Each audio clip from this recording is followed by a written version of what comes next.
good with video and sound? All right.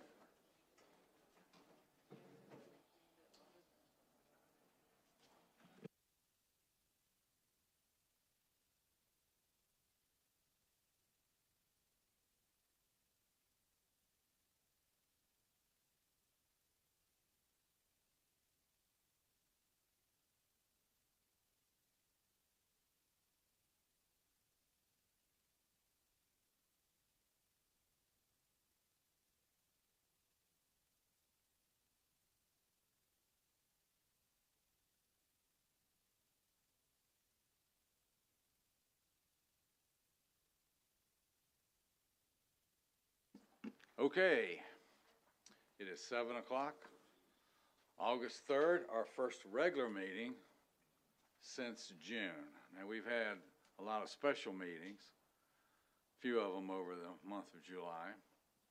But tonight, we're back in business at our regular meeting. We've got a lot of agenda items to cover tonight.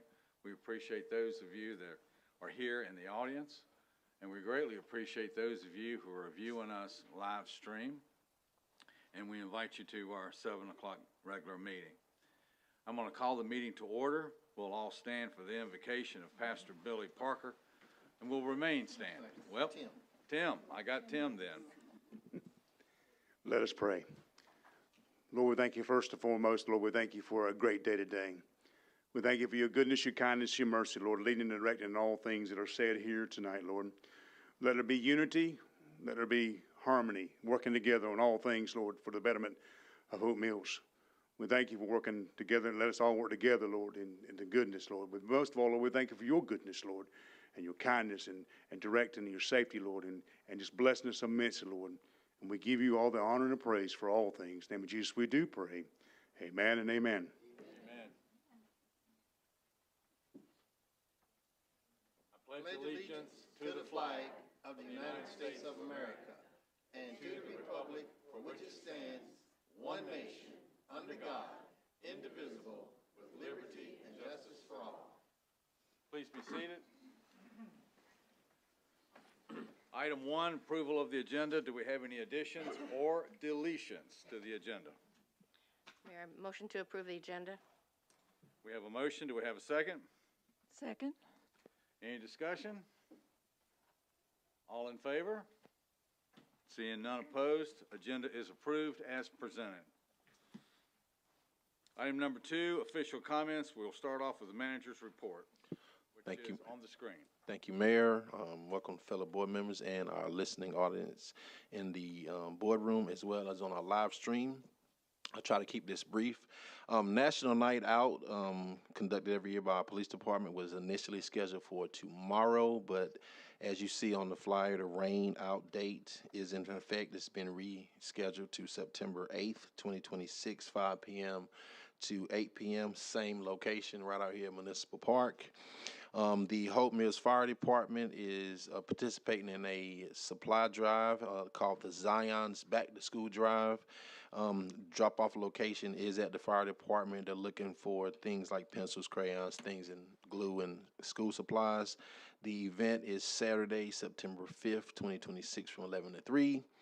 Definitely want to acknowledge our youth in the police department's Cop Out Not Drop Out Summer Youth Program. It's been going on all summer. Graduation will be held on Friday, August 14th at 5 p.m.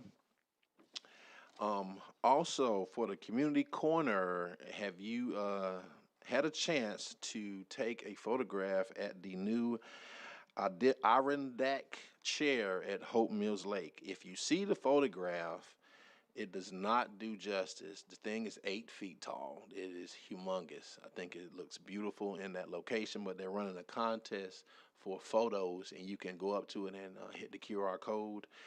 Artist Village Community Theater has announced their 2026-2027 theater season. They have 3 dates, October 25th through the 22nd through the 25th, December 11th through the 15th, and May of 2027. I also wanted to highlight the groundbreaking for Camden Commons. This is the largest commercial development in the history of the town of Hope Mills. The anchor tenant is Target. Just some initial site data. The entire site is 80 acres of commercial. There are 23 commercial out parcels that will be developed at this site. The anchor tenant, Target, is proposed at 128,000 square feet. Anchor tenant B, which is unnamed at this moment, is designed at 63,000 square feet. Anchor tenant C at 55,000 square feet. So phase one of this development is 335,000 square feet of commercial retail. I'm also highlighting residential development. The Pembroke subdivision is off of Black Bridge Road. It is adjacent to the Black Bridge Village subdivision. It does provide access within that subdivision, but primary access off of Black Bridge Road. It was annexed into the town and approved for 79 single-family houses. They are under construction at this time. There's also a development called Eagle Cove. If you've seen the Dirtbag Plaza commercial development beside Dirtbag L's, you'll also see that they cleared the land behind Dirtbag L's. That is was annexed into the town and approved for 183 single-family homes and 45 townhouses. So that'll bring rooftops to the area that will probably spawn more commercial in that area as well. And I'm pretty sure you are in full view of the roundabout in front of Parks and Recreation. The contractor, Fred Smith and Company, I do know they have a goal of getting that roundabout in before school starts. It's well under construction, but I want you to notice that there are sidewalks being installed on both sides of the street. And so from the post office down to the public safety center, and from the public safety center down to Quality Seas, the pedestrian environment that's going to be created when this project is complete will be very impactful for the town. I do know there's typically headaches that you have during construction. We knew this when it was started. The infrastructure is needed. The construction during the process is never pretty, but they are actually ahead of schedule, and I do think that'll be something that'll anchor this facility or at least this campus. Next, you have the Parks and Recreation events. Fall litter sweep and the fall community yard sale is coming. We have registration for our Hope Mills Little Stars coming forward. Definitely at the bottom of the screen, you have things for our seniors as well. And the last 2 pages will continue to be updates on infrastructure-related NCDOT projects in the area. And before I conclude the manager's report, I definitely want to acknowledge Fairfield-Cumberland Economic Development Corporation. If you recall, in April of last year, they asked the town for an investment into a company called Rolease Acmeta, which is a company off of at 103 Tom Starling Road. They initially promised the creation of 45 new jobs that an average wage exceeding $38,000 per year. I have been notified on Friday that that goal has been accomplished. So they did actually handle their end of the bargain based on the investment from the town. And that does conclude the manager's report for August 3rd. Thank you. Thank you, Chancellor. That was really good to add that investment piece. That was the partnership between the town and Cumberland County to bring that company here along with creating those jobs. Okay, next, board member comments. Commissioner Marley. I don't have anything at this time, Mayor. Okay, Commissioner Trimmel. Good evening, and it's good to see a nice crowded room, and welcome, and to those online, welcome. Commissioner Hamilton. Good evening, everybody. I just want to welcome everybody to the meeting this evening, those online, and hope you enjoy the meeting. Commissioner Mitchell. Good evening. Thanks for coming out. Looking forward to a very productive day today. Mayor Pro Tem Hope Page. Good evening, everybody. Thank you for coming. Nice to see everybody in the audience, and I do hope there's a lot of people watching online as well. Please matriculate into the audience. Let's remember that school starts back. Let's remember road safety. Some children are in year-round schools. Please be careful and watch the zones. And congratulations to all the kids that graduated and that are starting college in the next few weeks.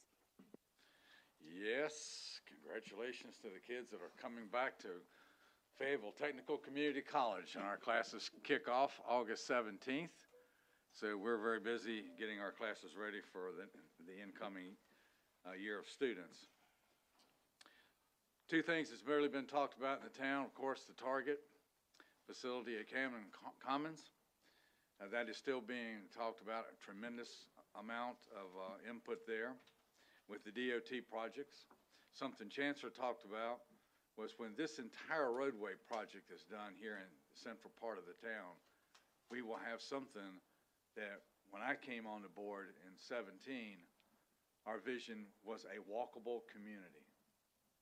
It's taken 9 years to get it, but nonetheless, our community is becoming a walkable community.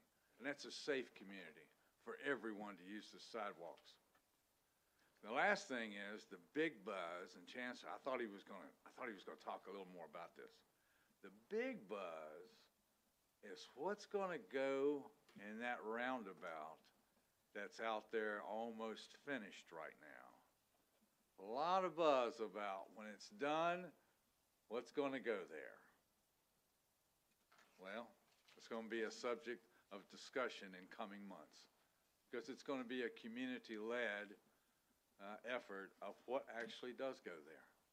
It's not going to remain just a mound of dirt. It's going to be a nice focal point for our community for years to come. So if you've been around, I'm sure everybody's been on the roundabout. That's only one of two. We've got another one that's coming up. And we'll finish up that road widening project and then continue on with the other parts and pieces.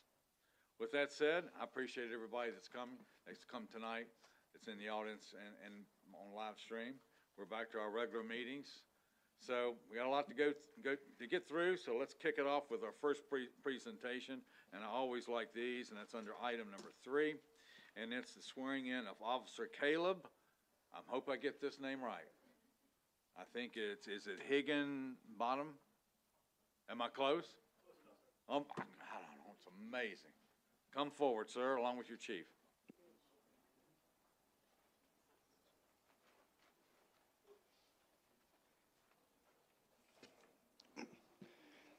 So Caleb Higginbotham is a U.S. Air Force veteran who honorably served 7 years as a security forces member. During his service, he deployed to Saudi Arabia in 2022 to 2023 in support of Operation Inherent Resolve. Following his separation in 2024, Caleb returned to his hometown of Hope Mills to be closer to family and to continue giving back to the community he loves. He's here tonight with his mom, Cassandra, and his dad, Brian.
Okay, item B, our Child Advocacy Center, John Webster, Executive Director, and Janique Freeman, please come up and give us some great words about what the center's doing. Thank you, Mr. Mayor, Council. My name is John Webster. I am the director of the Child Advocacy Center. We're over on Rowan Street, across from Festival Park in Fayetteville.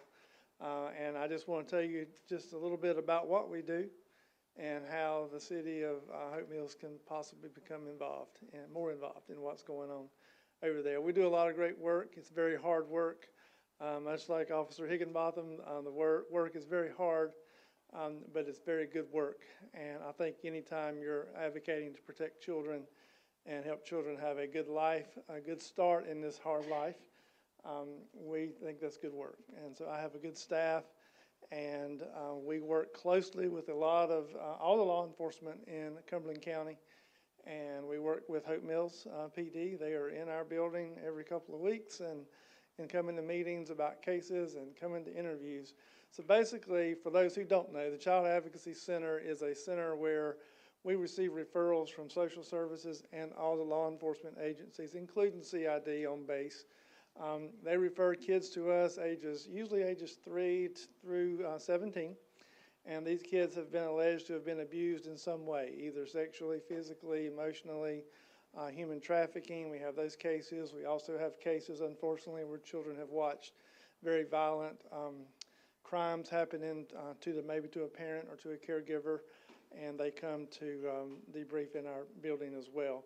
We have trained forensic interviewers. I have victim family advocates, and we have 2 therapists who work there, and then we also have prevention and volunteer coordinator who does a lot of things out in the community. We go out and we lead in workshops in the community. There's one in particular called Stewards of Children, and in fact, Janique is one of the facilitators for that, or will be, and so we have several facilitators for that. And that is actually a good way for groups such as this, either the town board or if people in the audience have a business and they would like to have their staff trained. It's just learning how to keep our kids safe, how to report abuse, how to look for it, what to do when you see it, and how to make things better, how to get involved. Hope Mills is it's a wonderful town, and I don't live in this county. I drive into work every day from Johnston County, but I have learned a lot about Hope Mills since I've been here, and it's a very progressive town and a lot of really good things, exciting things. As the town manager just went through, a lot of great things going on here, and so we appreciate the support that you have given us to this point, and we are looking forward to finding more ways that we can engage with Hope Mills as you continue to grow. We see each year in our building, or last year, we saw 531 children come through from this county who had been alleged to have been abused in one way or the other. That's a lot of children. When you put 531 kids together, that's a lot of folks. And these kids have suffered things that most of us have no idea what they've been through. And it will impact them one way or the other going forward in life. We just hope to be a place of healing and hope where these children can get off to as good a start as they can, regardless of what has happened to them. So we have seen those many children. As I said, we work with all the law enforcement. DSS is in our building every day, and we meet 2 times a month with Assistant DA, one of the Assistant DAs for Cumberland County, and also the law enforcement folks and the social services folks meet with my staff. And I help facilitate those meetings where we discuss 6 or 8 cases on those Fridays. And, I've done child welfare for 32 years before getting into this role. And just when you think you've seen it all, someone will top it, and there'll be something new. Online presence now, trafficking, pornography, all those things, AI, all those things have just raised the bar on what we do. So what we do is very important. We are a nonprofit, so we depend on county budgets, city budgets, federal grants, state grants. We have a lot of corporate benefactors who partner with us. Janique, who will tell you a little more about that, she is one of our board members, And she, in addition to that, she wears a couple other hats. She's our development chair, and she's also heading up our fall gala, which she's going to be beaming to tell you about in just a minute. So I'm going to turn it over to her, but I just want to thank you. I wear a lapel pin that says every child matters. And I really do believe that. I'm very passionate about that. My staff are very passionate and capable in trying to make sure that happens, that we believe every child does matter. So I would like for her to take a little bit about how you as a town and people in the room can become involved in ways that they can help us do what we do over at the Child Advocacy Center. Thank you very much. Thank you, John. Thank you so much. I will be very brief. Hello. I know there's a lot of people behind me. We would like to officially invite the Town of Hope Mills to the Fall Gala. It's one of our top, we have 2 fundraisers every year. This one is October the 17th. We're being very intentional about our mission for this fundraiser. It's called the Turning Awareness into Action, because when people know about child abuse, they always say, well, what can I do about it? And so we are asking the audience to be filled with community leaders, Hope Mills, Spring Lake, Fayetteville PD. We have the district court judge that's going to be there, and we're trying to get the hospital get involved as well. And so we would like representation there. We're going to have an interactive game where we're going to have different people from different areas of our community come up and talk about child abuse awareness and prevention. And so we would like for you to participate in that and share the information with everyone in the town of Hope Mills. Thank you, Janique. You're welcome. Are there any questions from the board? Any interest on the October 17th? I think it's a great community partnership. I think it's an opportunity. I do have something.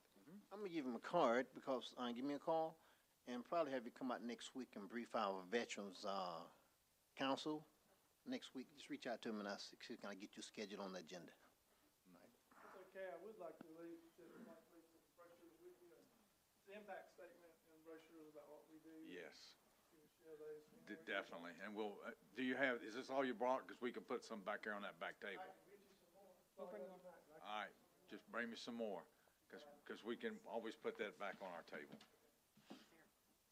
All right, thank you very much. Is there, yes, is there a cost There is a for the October 17th gala? Yes, there is a cost. So the early bird pricing for the table of 8 is $1,000. After that, it will be $1,300. Okay. And that has started now through September the 13th. That's table table of of 8. For Okay. $1,000, and 100% of your donation goes to the center Yeah. to help support us. Yeah, it all goes to the center. That's one thing I failed to say. We are local, so we're not a national organization. We're local. We have a Child Advocacy Centers of North Carolina, but they're basically, I'm not an umbrella unit of them, but they do advise us and give us training and so forth. But we operate independently, and that's what, so every dollar that comes to the CAC stays in this county, which is very important to me. I think it's very, And it all helps our local kids. it does. And we're the only nonprofit that provides forensic interviewing for children in this community. So we save the county a lot of money. Yeah. God bless everything that you Yeah, guys thank do you. for our children. Thank you very much. Thank you very much. Okay, next item. Xavier, you up for this? You got them both? We got one. You got the first one. Yes, sir. Okay, we're under item 4, public hearing. ZNG 003-26, rezoning of 0.88 acres from R10 residential district to CP, planned commercial district within town limits, or to a more restrictive zoning for the development area located at 3310 North Main Street, REID 04143-618-10000, submitted by The Alms House Incorporated, applicant and owners under tab 1. Good evening, Mayor, Mayor Pro Tem, Board of Commissioners. So tonight we have case DNG 00326, which is a rezoning to planned commercial. So the Town of Hope Mills staff received a request to rezone 0.88 acres of land from R10 residential to CP planned commercial district. It's located at 3310 North Main Street. The parcel identification number is 0414361810. The subject property is adjacent to developed commercial and residential properties. To the north of the property, there is Car Wash USA Express, Planet Fitness, Papa John's Pizza. To the west of the property, there is Reeves Funeral Home. To the east of the property, there is Halo Spa. And to the south of the property, there is Hope Mills Municipal Park, that's the residential part. Access will mostly come from North Main Street, and the Southwest Cumberland Land Use Plan calls for heavy commercial, and this request does fall within the current guidelines. So right here, we have an aerial view of the subject property showing the surroundings. So you can see everything. You see the Car Wash, Planet Fitness, Papa John's, Reeves Funeral, Halo, and also Hope Mills Municipal Park. And here is another aerial view so you can see the actual image of the area and see what's around it. So right here we have the applicant and owners, which is the Alms House. We want to rezone to CP Plan Commercial, and it's 0.88 acres. It has access to public utilities such as water and sewer off of North Main Street. And then here's the current zoning of the surrounding areas of the subject property. So you can see the subject property is zoned R10. That's also correspondent to R7.5. You have O&I, which is Reeves Funeral Home. You have Hope Mills Municipal Park, which is R10. You have Halo Spa, which is C1P, and you have Planet Fitness area that is on CP Plan Commercial. Here you can see the future land use. So right here it calls for heavy commercial. So the request is compliant because it falls within that heavy commercial district. Here you'll see some photos of the area. So right here you can see across the street, that's Planet Fitness. It's a busy street, as we can see, it's cars coming all times. You have this area going towards Papa John's and down towards Circle K. This is pointing towards Reeves Funeral Home. And here is the subject property in question. And if there's no questions, I suggest the floor be opened. Before I open up the public hearing, is there any questions from the board? Okay. Motion to open public hearing. Motion to open public hearing. Second. Second. All in favor? Seeing none opposed, public hearing is now open. Is there anyone here that would like to speak in support of ZNG-003-26? Is there anyone here that would like to speak in support of ZNG-003-26? Is there anyone here that would like to speak in opposition of ZNG-003-26? Anyone here that would like to speak in opposition of ZNG-003-26? If Motion not, to close public hearing. second? I have a motion, have a second, close public hearing. All in favor? Motion carries. Public hearing is now closed. Do I have an action? Mayor, I'll make a motion that we approve ZNG-003-26 for the rezoning request from R10 to CP Plan Commercial District, as it is consistent with the 2013 Southwest Cumberland Land Use Plan, which calls for heavy commercial. The proposed zoning is a strategic fit with the town's ongoing and future economic growth and development goals. It is also appropriate given the existing nearby land uses, making the request reasonable to the public. Have a motion. Do I have a second? Second. Have a motion, have a second. Any additional discussion? If not, all in favor? Seeing none opposed? Motion carries. Next item is B. Xavier, you only get one? Yeah, that's right. But see, the best one's coming up. Oh, you're too kind. Okay, under B, it's Hope Mills Area Land Use Plan. This plan guides future land decisions, formerly known as the Southwest Cumberland Land Use Plan. The area is bordered by Fayetteville to the north, South Central area to the east, Robertson County to the south, Hope County to the west. That's under tab 2. Sarah Grace? Yes, Welcome sir. again.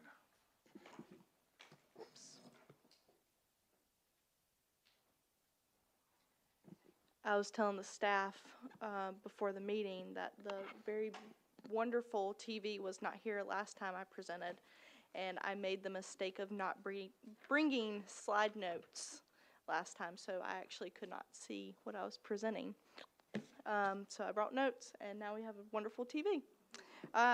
So for those who do not know me, my name is Sarah Grace Mitchell, and I am a Planner 3 on staff with Cumberland County Planning and Inspections in our Comprehensive Planning Division, which, fun fact, many counties do not have comprehensive planning, so it's great to be one of few. And I work with two other gentlemen, Trey Smith, who's the planning manager, and then also Joel Schultz. Chris Lawhorn was another planner that worked with us on this project, but he has gone on to work in Virginia now as of last week. So he's doing big things. So I will be presenting the Hope Mills Area Land Use Plan. This is formally known as the Southwest Cumberland Land Use Plan. Typically we aim to update the land use plan every 5 to 7 years. Of course, we've had COVID over the last few years, which delayed the land use planning process, but we're pleased to have a new land use plan. Your boundary has expanded over the last few years as your MIA expands, and so that includes the area around Dirtbag Ales, Corporation Drive, and the new neighborhoods. You're also bordered by the city of Fayetteville, Hope County, and Robeson County to the south. The plan area is approximately 25,000 acres, and the total population of the entire area, not just the town, is 65,381 residents, and that's the 2020 U.S. Decennial Census, so that's not the most updated census data. So looking back, we're going to look at the current zoning, as you can see on the left, and then also the existing future land use map. Existing future land use is a contradicting term. When your map is first adopted, we call it the adopted future land use map, but as we use it, this is no longer the most current adopted future land use, because as you accept rezonings, then they may require an amendment. Because the future land use map is not always perfect, but we strive to be perfect, the best we can. So these are your current conditions and the context of the area. It's always good to look at the plan outline, and so as you go through the plan, we'll look at the vision for future growth and development of the Hope Mills area. We look for the purpose, the process, and key concepts in understanding land use planning. Then we also want to understand Hope Mills and the general area, and that helps guide the land uses development. And then we also looked at Hope Mills directly, which is why we're here with you guys. And then, of course, we have the back pages, which is the appendix, and I always like to refer to the appendix as anything that's relevant to creating the land use plan, but not exactly direct, just more indirect information. So first we're going to look at the proposed future land use map and the classifications. And so as we're looking at this map for the town of Hope Mills, you're looking at specifically the town of Hope Mills. The first map is the area in all, and then we'll get a little bit more narrow in the process to what applies to the town specifically. So I'll give a moment for you guys to review the proposed future land use map. There is mostly yellow coloring, which is low density residential. And that's typically 15,000 square foot lots or 7,500 square foot lots in terms of density. We like to break down the future land use classifications. Like I mentioned earlier, there's 25,439 acres in the area. We did not call for rural density residential. This does not mean that we're saying no rural density residential. We can always go back a little bit, but we're moving forward in terms of making residential more available to the public. We have suburban density residential. That's 136 acres that we called for. Low density residential, that's 11,185 acres and 44% of the plan area. 21% is medium density residential.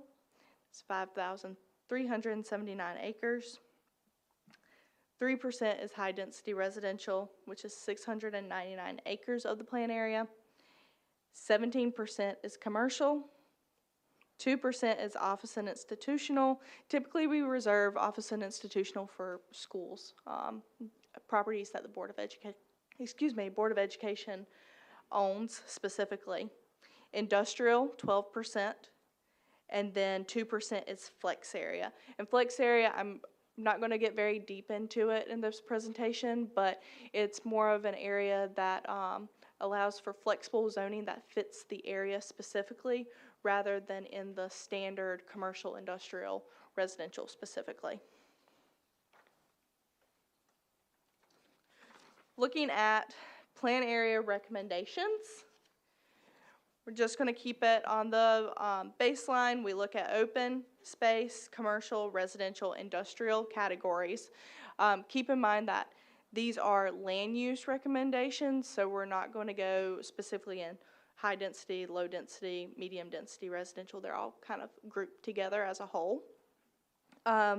Key open space recommendations included preservation incentives, environmental protection, and low impact development. For residential, we want to encourage housing diversity, a growing population, a variety of people with a variety of housing needs. And then we also want to strengthen the neighborhood identity. Hope Mills is a great place to raise a family. Like the mayor said, walkable communities. A lot of placemaking going on here, so we wanted to continue that. And then also in commercial, cluster the commercial development. That way it's not overbearing and spread out. We have centralized areas. Target is a good example coming in. That area is designated as commercial. And then also for industrial, we want to guide the industrial location and locate it in areas that have sufficient infrastructure. And then finally, support the existing industry expansion, which another highlight, Mr. McLaughlin also highlighted with his partnership with Fayetteville EDC. So all good things. We also have community recommendations. We look at community appearance, as in developing corridor and gateway design framework. The town has some awesome ongoing projects like the Gateway Study to bring people into the town of Hope Mills and promote tourism. And I also will say, too, as we create these recommendations, we do look at ongoing projects, so then we're able to align. For transportation, we want to prioritize safety improvements at high conflict locations and align transportation investments with growth areas. That way we can decrease the amount of accidents that occur. We do look at ongoing projects with DOT, so that's another thing that we do. Look at facilities and services. We want to strengthen the public safety coverage and readiness, and then also coordinate utility investments with land use decisions. So we are also able to work with PwC throughout this initiative as well. And the final item is economic vitality. The recommendations align on advanced redevelopment of key commercial corridors and support the downtown area and lake economic activity. And I'll highlight your new chair. So those are all great things I've been able to highlight and make connections throughout this presentation so far. I'm not going to continue to go through the community recommendations just because they're so they can be lengthy. But we also have Parks and Recreation, cultural and historic, and resiliency. So those are just a few examples of the community recommendations. I'll quickly highlight the focus areas. The first focus area is the 295 Frontier. This, we were blessed with the opening of 295 Frontier, I believe back in December, which has been a huge change for the area. I know for me, I was actually going to a gym all the way on across Cliffdale, and I live in Grays Creek, and so that was a big change, being able to commute across the county. So we were able to highlight some parcels along the area that we seem fit and just create a few goals and objectives and development focuses on how we see fit for that area to be able to be developed. Oops. We also looked at the Exit 41 gateway. That's a growing gateway. It has Dirtbag L's, Wawa, which Wawa has opened since we've started this plan. It's a great addition to the area, and we expect for the area to continue to focus on traveler services, highway-oriented commercial uses, and a strong sense of arrival into the town of Hope Mills. We definitely consider that to be another gateway to your town. Cumberland Connections. The Cumberland Connections is a little bit more Cumberland County specific, just because I believe in 2015, 2016, the Board of Commissioners requested that comprehensive plan do a corridor study, which is not very common. We don't have any other corridor studies in the county, but this area is a target area for the county to make sure that commercial is properly developed. And so we didn't have many changes here, but definitely wanted to highlight it and focus on increasing safety and the multimodal connectivity. And then the fourth area is the new town center. The new town center is after you enter the Exit 41 gateway, you enter the town of Hope Mills, and so that includes your historic district, your view by the lake, you come into the municipal park area, and we definitely want to see more community serving, community uses, create a community hub, a lot of reinvestment in the area and adaptive use, and another highlight too, Mr. Mayor, promote pedestrian-oriented design, so those walkable communities. Now on to the town of Hope Mills specifically.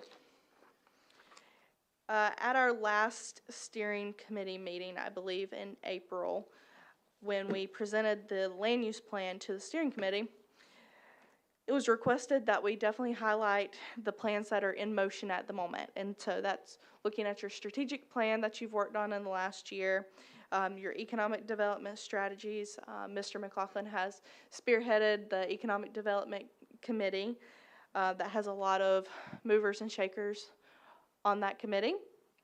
And then a congestion management plan and a pedestrian plan. And so we looked at all of those plans and took them into account as we were looking at your town.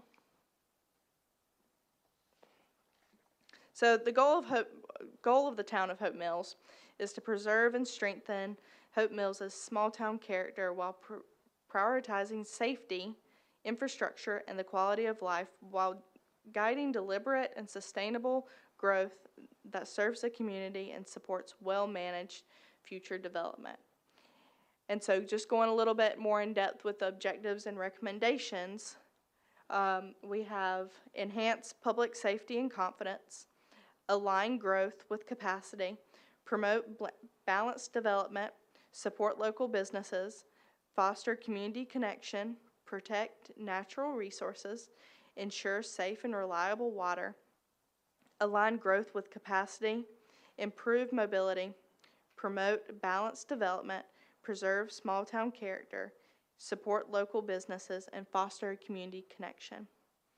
And our recommendations as a comp planning staff would be to adopt form-based zoning, plan for growth through an expanded influence area, implement complete streets, a zoning ordinance amendment regarding data centers, environmental protection standards, and a safe, vibrant, and distinct community life. And to expand a little bit on that one, is looking at to expand parks, public events, arts programming, and beautification efforts. So those will be our recommendations to the town of Hope Mills in order to carry out this land use plan. So looking at the town of Hope Mills, we're going to look at the future land use map only to this area. And you can see, of course, there is low-density residential primarily. There is a suburban density residential neighborhood around 95. That's an established neighborhood, so it doesn't really do much of a difference if we call for something else because the neighborhood's established. And then you can also see on this map the defined commercial activity. So you can see it's all clustered together, which is a really good thing to see because we did call for the goal of that. And this concludes my presentation. Thanks for hanging in there with me, the opportunity to speak. If you have any questions, I'm happy to answer them, or to the best of my ability at least. And then I also wanted to give Mr. McLaughlin a chance to speak and see if he had any comments. Thank you, Sarah Grace. I definitely want to take this time to commend the Cumberland County staff. When I arrived in Hope Mills 12 years ago, the Southwest Plan was outdated then. It has been something we've talked about for a significant amount of time. And I have the full version on my desk, and I told Sarah we're going to get an award for the one they did for us.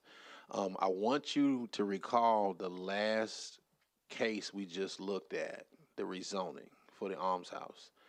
The land use recommendations were tied to the Southwest Plan. Pretty soon, this will be the plan that will guide all rezonings and annexations to be in compliance with this plan. But I want to read some data to you. There were 7 steering committee meetings to get this plan adopted. We started in October. There were 5 public meetings, and so there was a significant amount of input. The steering committee consisted of our elected officials, staff, economic development committee, community members, and Cumberland County staff who actually project managed it. And so I've looked at some of the other plans. This is one of the best I've seen. And so I definitely want to acknowledge Sarah Grace and Hurst and our Cumberland County counterparts. They did a really, really good job bringing this plan. And they actually fast-tracked it for us because I was told it was going to be maybe next year before they can get to us. And so I am glad that they actually came and we're at the finish line with the adoption of this plan pretty soon. Thank you. Okay, Commissioner Mitchell. Sarah Grace, Yes, sir. you and your team did an amazing job. It's one of the most comprehensive plans I've ever seen for land use. So thank you so very much, and thank all the citizens that participated, as well as the past former commissioners that sit on the panel as well. We could not have done this without your support and your help. So again, thank you for a job well done.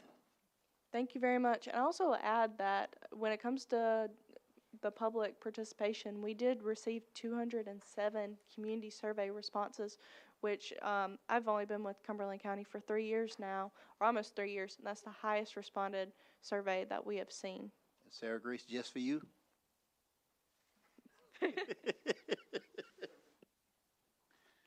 Okay. Sarah Grace, my sincere compliments to you, to Trey, to Joel. This project was completely citizen-driven, along with the partnerships of every stakeholder that had a part into this document. But it started with a vision. It started with a drive, and it started with where you guys wanted to take this and make it an award-winning land use plan. And that's exactly what we have here. An all-star team that put in a very detailed, very easy to read land use plan that's going to guide the future development of this community for years to come, after many of us have long stepped off this board. When we look back at the Southwest Land Use Plan that's in play now, and look what that brought us, this plan builds on that one, but it enhances it with the future growth and development. Look at all the commercial that's coming to Hope Mills, the industrial that plans to come, the residential. In the manager's report tonight, you got to see some of what we call the rooftop neighborhood communities. Why are businesses and residents calling Hope Mills home? Is it because of our culture? Is it because of our character? It's because of who we are as a community? It's all of those things. That's why the success of this plan was citizen-driven, with all the responses, like you said, Sarah Grace, more than any other plan of the citizens that responded and had input into this plan. There's a complete plan back there on that back table if anybody wants to look at the detailed measures of it. Again, I cannot thank you guys enough. Where does it go from here after tonight's action? Well, first we have to have the public hearing. We'll have to open that and close that. That was my major to-do by my supervisor. But it also goes to the Board of Commissioners with Cumberland County. The agenda session is to be determined, and then following that, it'll go to a regular meeting. Okay. But right now, since we also didn't have July meetings, we're kind of waiting to see where our place is in the next few weeks. Mayor Pro Tem? Thank you. During your presentation, you mentioned a word that's been kind of matriculating a lot of data centers. Mayor Pro Tem, excuse me, can you? During your presentation, you mentioned a word a lot that's been matriculating throughout data centers. Can you touch a little bit on that? I'm going to have to abstain from answering that question because that recommendation was advised by the steering committee to be added. Okay. Is there anyone from the steering committee that can answer that? Or give a little bit of information to the citizens about data centers? I'll go back to you, Chancellor. Thank you, Mayor.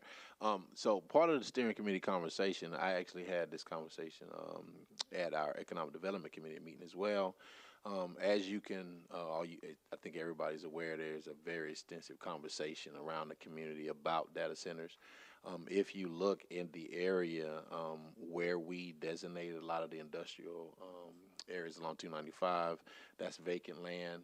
And so ultimately, pretty soon, you'll probably start seeing some traction through our planning department for us to possibly adopt our own moratorium to start pulling some information. We actually are tracking a lot of the actual information and the public sessions that are being done countywide and City of Fayetteville. A lot of times you do pull from additional municipalities to see what they're doing.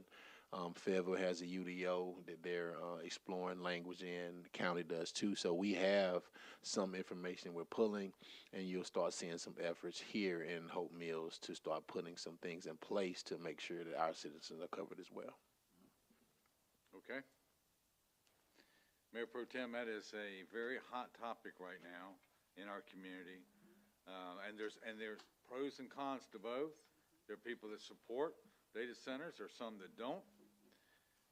But I have my own personal thoughts about data centers, and I know the city's involved, and in fact, they were just last week, I think some members were in Virginia and in Loudon looking at data centers. Sarah Grace? Yes, sir. I did want to add to keep in mind that this is a recommendation for an action and not an action itself. This is also the Town of Hope Mills' section. So as a board, if you see that it's not fit to be a recommendation for your land use plan, it can also be removed. Correct. It will be a subject of discussion eventually, as every community is cycling through the issue about data centers. Mr. Mayor, one more. Commissioner Mitchell.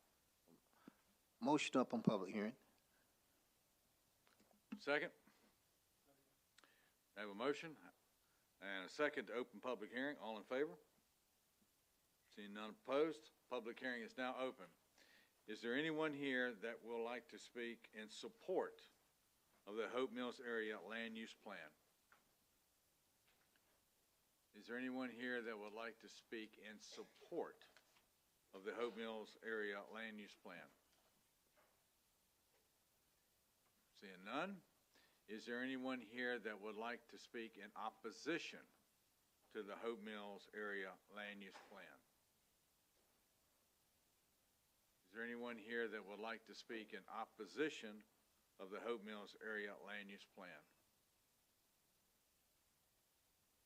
Seeing none? Motion to close public hearing. Second? All in favor? Seeing none opposed, public hearing is now closed. Do I have an action?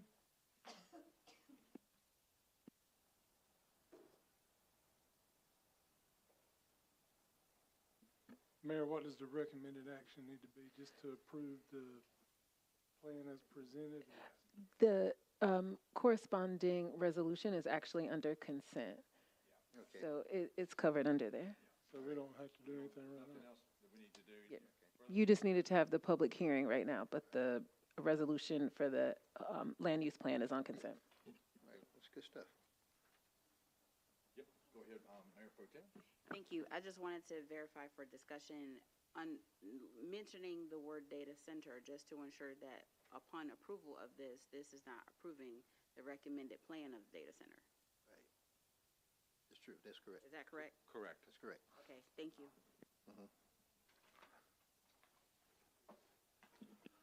Sarah Grace, did you want to add to that? What the comment from Mayor Pro Tem? Mayor Pro Tem, this is a recommendation, so the steps in order to move in the direction I'm interpreting from you is that the town would have to work on a text amendment to your ordinance in order to take action among the topics of data centers. So this is just a recommendation for the town to continue the conversation of what the concept of data centers looks like to you as a town. And like I said, if there's uncomfortableness amongst the board, this recommendation can be removed from your, your section. Comprehensive plan can remove it, and you can accept the rest of the plan as is.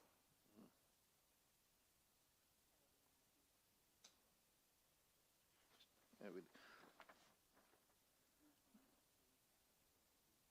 Mr. Go ahead. Okay.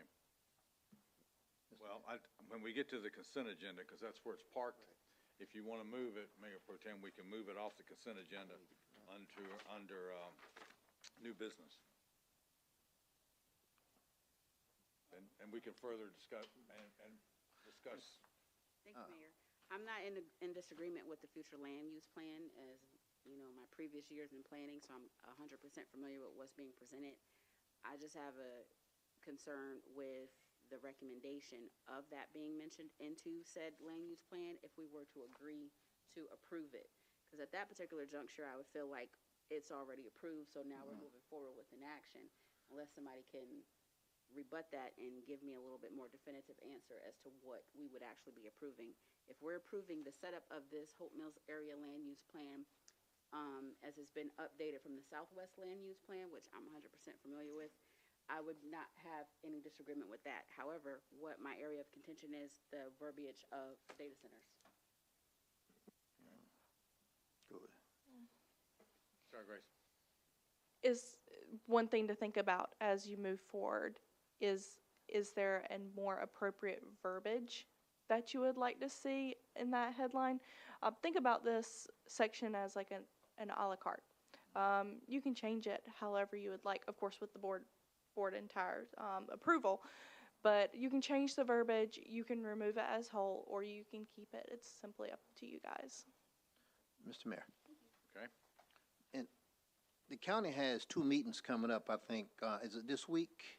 One is at J.D. Pone, and the other one's at Stedman to talk about data centers. And I really think that we all need to get out there and try to attend those meetings and get better educated. At the same time, before a data center can be built in Hope Mills, we will have to come back and discuss it in detail to make sure we have put a moratorium in place to control and prevent if that's a necessary requirement. So we have that control device already in place because we make that decision. Okay. Any other discussion before we move on to public comments? None? Sorry, Grace, we thank you.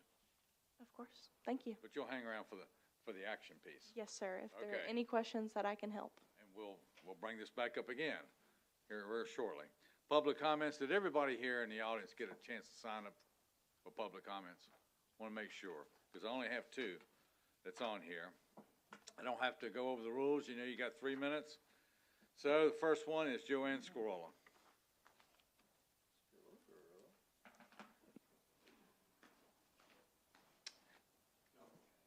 Huh? Well, it's canceled until September, and let's see what the weather is for September. Joanne Scrolla, 5429 Archer Road, Hope Mills. Yes. So my random thing for the sign-in sheet was budget. Now, because I understand how the closed session thing works, but however, because I am a big part of veteran community and people talk, so I figure I'd bring it up in this forum to give transparency for people who don't know about it. So, this is really loud and echoing. So Richard Zaveski, CPA's office.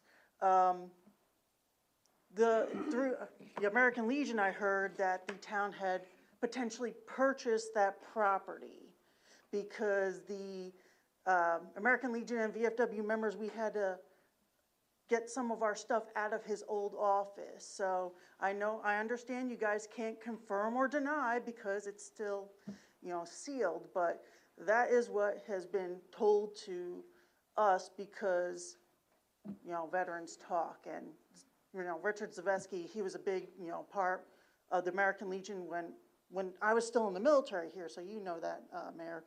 But that's my question is, if the town did purchase it, from what me and some others had discussed at the Legion was, the tax value of that property was about $100,000, give or take. I mean, we know it wasn't in greatest shape, but I digress. So we had the $30,000 spent for an investigation. Now there's potentially $100,000 that the town potentially had spent for this property. Just question about where's this money coming from? I mean, again, you guys can't confirm or deny, so I get it, but just something for maybe other people to think about. If the town did purchase it, where's this money coming from? And I understand, the location, what its purposes may be used for and stuff like that, but still, I think it's something that could have been held off for future times, but that's all I got. Okay, thank you. Next, Mr. Phil Harris. Yep. Thank you, Mr. Mayor and Commissioners. My name is Phil Harris. I'm the Executive Director of the American Red Cross in our area. I want to give you an update on all things Red Cross. We've been in the community since 1917, and no, I wasn't the Executive Director back then, but I have been for the last 13 years, and we touch a lot of people in this community. A lot of people know us, and we are in hurricane season. We definitely had Hurricanes Matthew and Florence. We've all worked together. Our biggest disaster is a single-family home fire. We've had 178 families in Cumberland County that had that last year. And thank goodness the fire departments call us out because we can help those families get them in some housing. And we know we've had some fire fatalities, and we want to install smoke alarms. We're working with local fire departments. And then we have 2 offices on Fort Bragg. So we are in Womack Hospital. We deploy with the service members. We're supporting them as they deploy. And we're fortunate to get our staff member back home from Kuwait before all this has started. But we're still supporting those members. We teach CPR, life-saving, AED, so we're doing that. What I want to talk to you about this evening is we have a national crisis for blood. And I use the word crisis. It's only the second time in our 145 years of the Red Cross that we've used that. It's a nationwide crisis. The summer and people are traveling. You've got the lettuce outbreak of fires in the northwest. All those impact the blood supply. So we're talking about the crisis, and then Hope Mills and the police department. Shout out to the police department. We've opened up the rec centers. We have a drive there on Thursday. So we're encouraging people to come out. If you have a VFW or church fellowship hall, invite us out. But we want to share that information. So we need your help. blood's the only way you can get is roll up your sleeves, and we count on the community to do that. So just got these flyers. I left some in the back, but call us, and we'd love to come out and talk to you.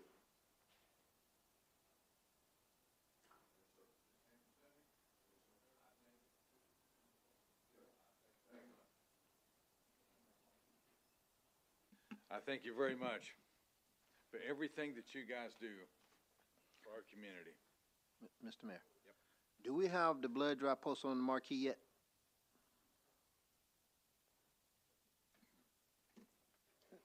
Nowhere. That's the first I've heard of it. No, but I can have it posted tomorrow morning. Sounds like a plan. Yeah. Too easy. It's Thursday. I hope the weather will be favorable. Okay, that's it for public comments. Consent agenda, that's under item number 6. Mayor, I got a question on that. Okay. So going back to what the Mayor Pro Tem was asking under item I, the approval resolution for the Hope Mills area land use plan, are we approving that with the removal of the data center language at this time? We're going to move it off the consent agenda if the board approves moving it. I'm not saying move it off, I'm just saying approve it with the deletion of the data center language at this time, and then once we address it, like she said in our ordinance, we can do an amendment to that and add that language or whatever we wanted to do, but are we going to just remove it when we approve it? Ashley?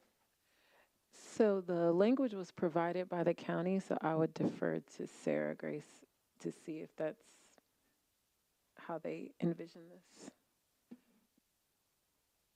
Let me ask this, Sarah Grace, come on up. The question I have is, under the consent agenda, is it the board's desire to move item I to new business to allow this further discussion?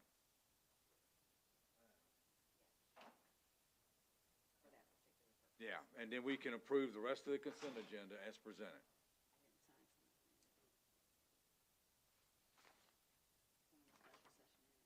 So which ones? You're going to remove some of them, right? Okay. So I didn't sign that one. June 15th, and I didn't sign June 22nd. I signed all those. Okay. I just need language added. Okay.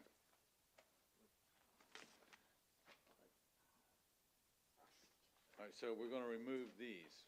Yes. June 22nd and June 15th.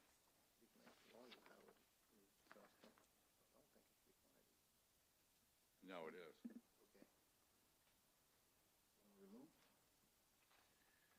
Okay, let me get this, so under the consent agenda, on item A, we're going to remove closed session June 15th and closed session June 22nd.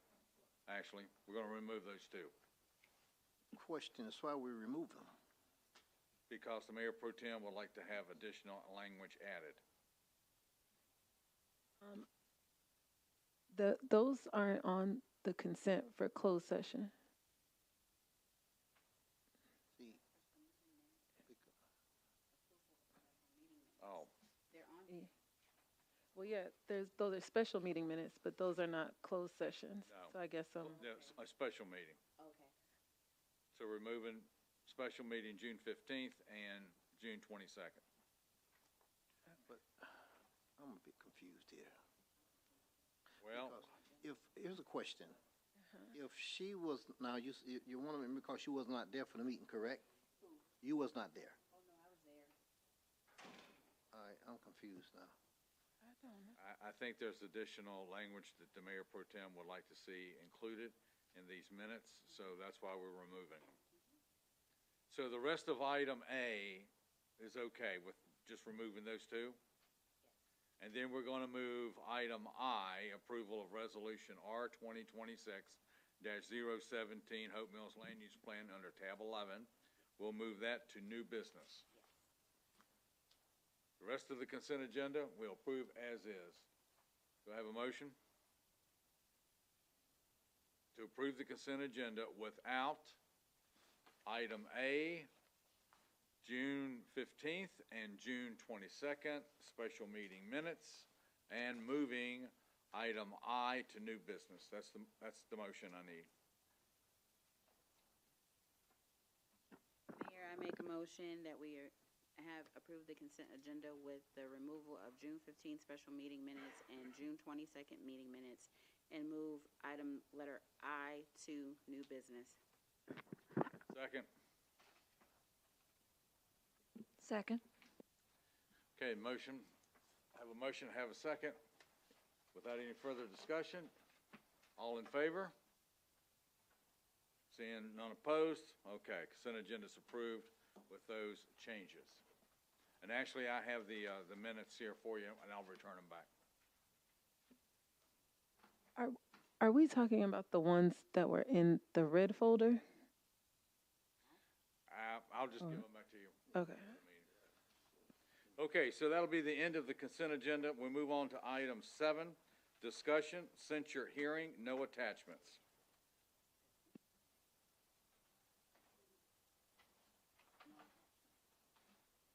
Who's got it? Commissioner Tremmel? Commissioner Tremmel has it. I think there's a folder for each of you.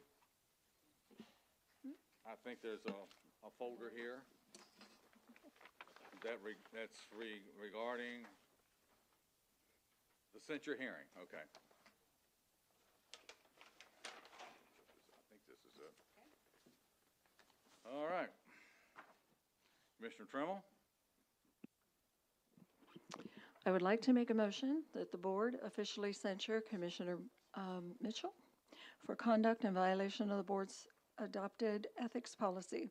I will read the substance of the resolution that I would like the board to adopt. Resolution to censure Gurley Mitchell. It's R 2026-019. Whereas the town of Hope Mills has adopted a code of ethics governing the conduct of members of the Board of Commissioners, and whereas the preamble to the Code of Conduct states, as public officials, we are charged with upholding the trust of the citizens of Hope Mills. And whereas Section 2 of the Code of Conduct states that board members should act with integrity, adhering firmly to a code of sound values, including the following: behaving consistently and with respect toward everyone with whom they interact, treating other board members and the public with respect, showing respect for their offices and not behaving in ways that reflect on those offices. Whereas Section 4 of the Code of Conduct states that board members should act as especially responsible citizens on whom others can trust and respect. They should set a good example for others in the community. And whereas the oath of office for a commissioner states, we will faithfully discharge the duties of the office. And whereas on June 22nd, 2026, Commissioner Gurley Mitchell abruptly exited an ongoing closed session prior to its official adjournment, and whereas upon re-entering the public boardroom to depart the premises, Commissioner Mitchell pointed directly at a member of the gallery and loudly accused them of being the catalyst for a consensus taken during the closed session. And whereas during this public outburst, Commissioner Mitchell improperly disclosed confidential matters discussed within the closed session in direct violation of statutory confidentiality requirements and the Commissioner's Code of Ethics.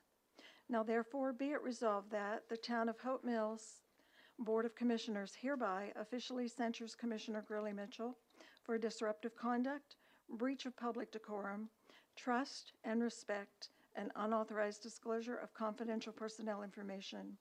The Board of Commissioners reaffirms its commitment to its Code of Conduct, or Code of Ethics, adopted for the board, and discourages board members from engaging in conduct contrary to that code. And if adopted, it will be this third day of August 2026 by the Board of Commissioners for the Town of Hope Mills. At this time, I would like to make a motion that the Hope Mills Board of Commissioners adopt this resolution of censure, and I would welcome any further comments or discussion. Okay, we have a motion a resolution for censure of Commissioner Gurley Mitchell. That's R 2026-019. Do we have a second? Second. Okay, we have a motion, we have a second. Now let's get into discussion. Mayor Pro Tem? Thank you, Mayor. So I'm not opposed to the censure. I'm opposed to one paragraph.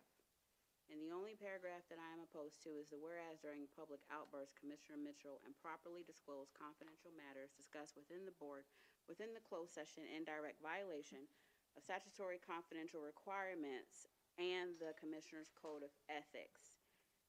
I did not hear this. Did anyone speak out about this?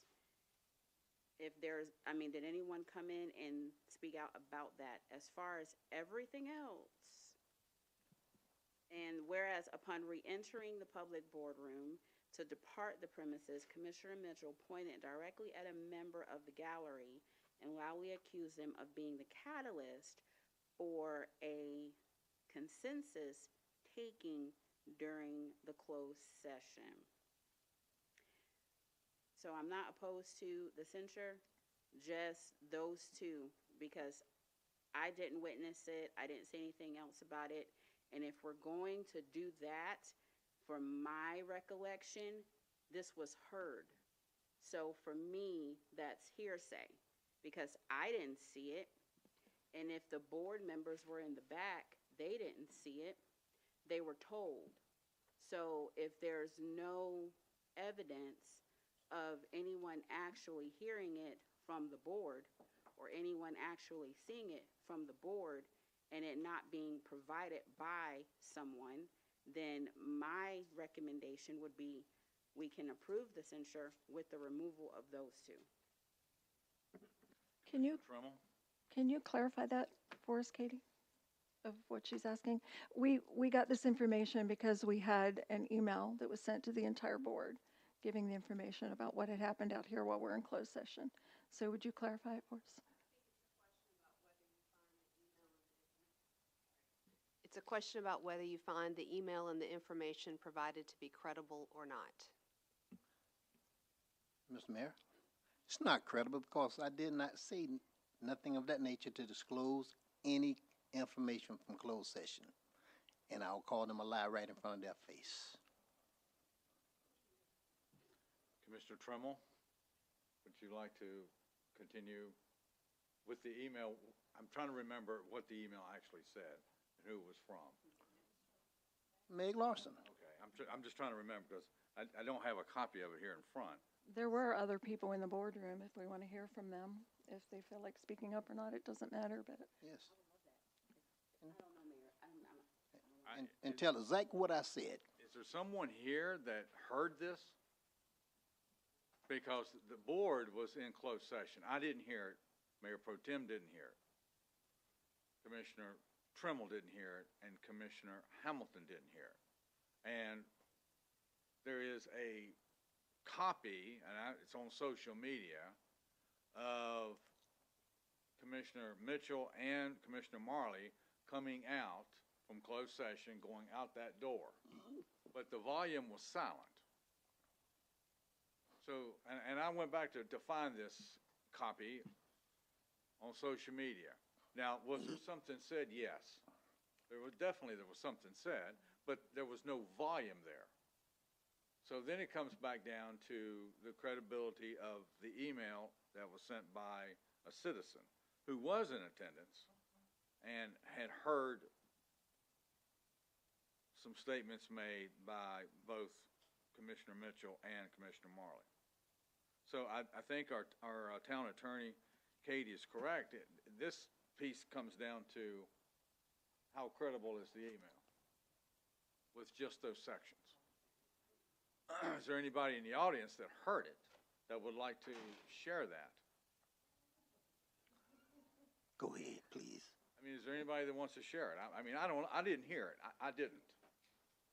I mean, did the rest of the events on this censure occur? Yes. But I would like to say something, that the behavior of this board, of any board, if we're going to use censures to call into question the board's behavior, then we really need to check ourselves. Because a censure can happen to anybody about behavior. I know that sometimes we disagree, we have contentious conversations. And I'm saying this not only in open session, I will also extend this to any conversation that occurs in closed session. That a censure can happen from both, regardless of where it is. I know I have talked at length about civility. At length. We can agree to disagree with each other, but we do that professionally. And we do that as a board. So here we are with a resolution of censure for 2 commissioners. The second one will be read shortly. And we've got a couple paragraphs in there that really does question what was actually said. I wish that it was on, that the voice was there. I don't know. And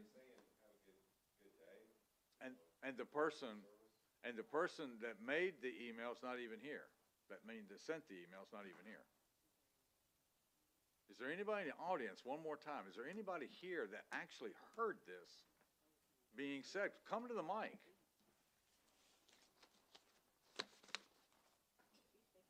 Had to be somebody had to be here. Yes. For transparency, I'm going to do it, and it's Somebody the right heard thing to this. do, okay? Yes, go ahead. Both Mr. Grilly and Mr. Marley came from the back room. Mr. Marley came first, come out, he sat down here, and then Mr. Grilly followed and come out and sat down here. One of the 2 of them said, "I'm going home." To be honest with you, I don't know which one of them it was. Got up and they walked. Miss Larson was sitting over here, and I'm not sticking up for her because her and I don't even communicate, okay? I don't remember if it was Mr. Marley or Mr. Grilly, but one of them pointed. She was sitting over here, and they said, "Thanks to you, this is happening."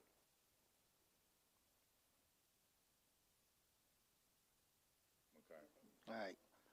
Let me tell you what I said. Okay. I said, you called me the N-word. I never heard that. That's what I said. I never heard that. That's what I said. I know exactly what I said. Exactly I what never said. heard that, and then I never heard her call you the N-word. No. That was based on something else she did. Oh, No, well, not that. I never heard that. All right. I never heard that. Good. But that's what I heard.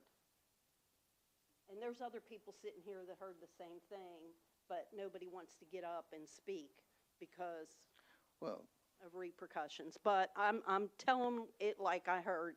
I'm sorry. no, you I go- just, don't be- it's just, No. you know, I feel like it's the right thing to do. No. I mean, present it as you perceive it.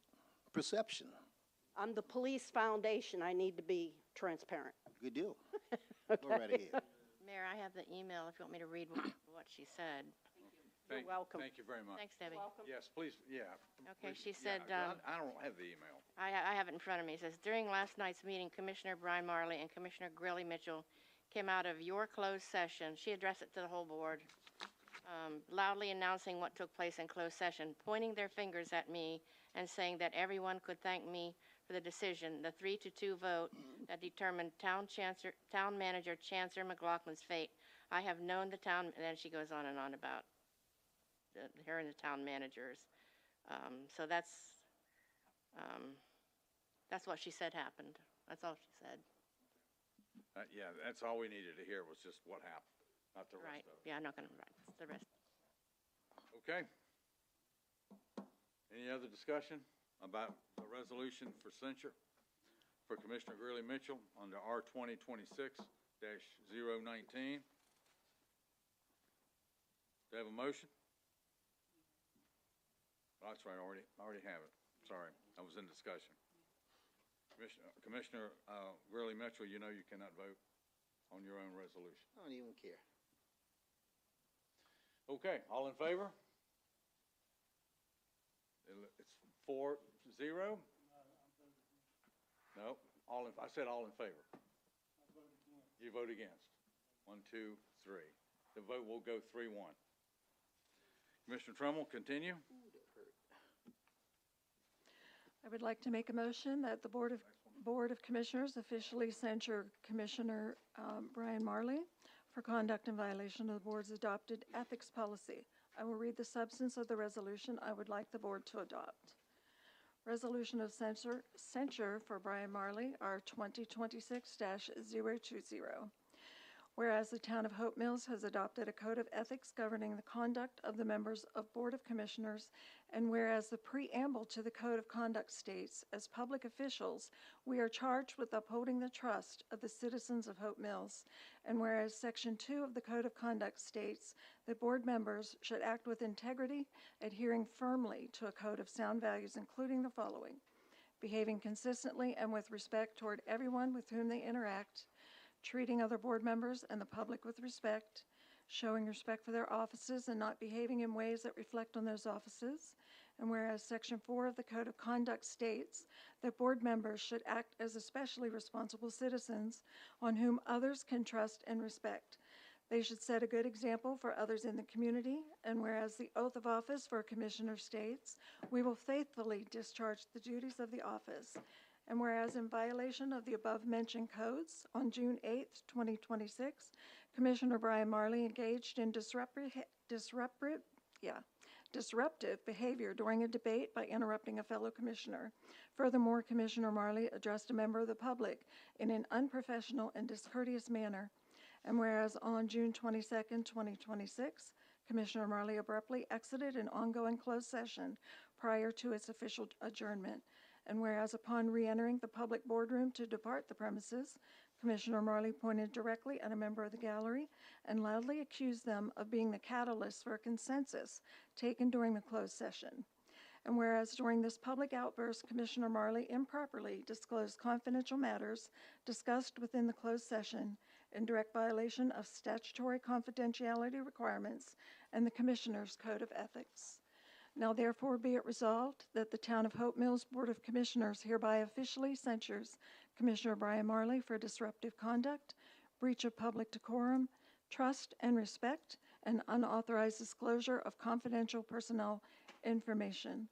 The Board of Commissioners reaffirms its commitment to the Code of Ethics adopted for the board and discourages board members from engaging in conduct contrary to that code. And if adopted, it will be the third day of August 2026 by the Board of Commissioners for the Town of Hope Mills. At this time, I would like to make a motion that the Hope Mills Board of Commissioners adopt this resolution of censure, and I would welcome any further comments or discussion. I have a motion. Do I have a second? Second. I have a motion. I have a second. Any discussion about this resolution of censure for Commissioner Brian Marley, R 2026-020? Same discussion, Mayor, with the exception of the June 8th. Same comment, with the exception of the June 8th.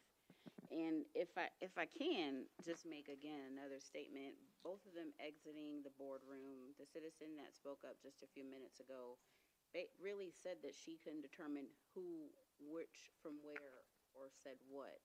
The only person that she mentioned that was pointing at the citizen in the audience was Commissioner Mitchell. She did not say that Commissioner Marley was pointing at anybody in the audience. So unless I didn't hear it correctly, but to my understanding, she said it was just Commissioner Mitchell. She did not say Commissioner Marley.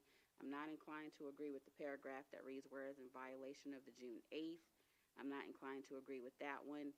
And again, just to piggyback what you said, censures can happen in closed session as well as in public. There's a lot of spiciness, and I'm just going to say it. There's a lot of attitude and spiciness that goes on in that closed session. And if we can come out and censure all of us and check ourselves, then that's what we should do. We all need a censure. Any other discussion?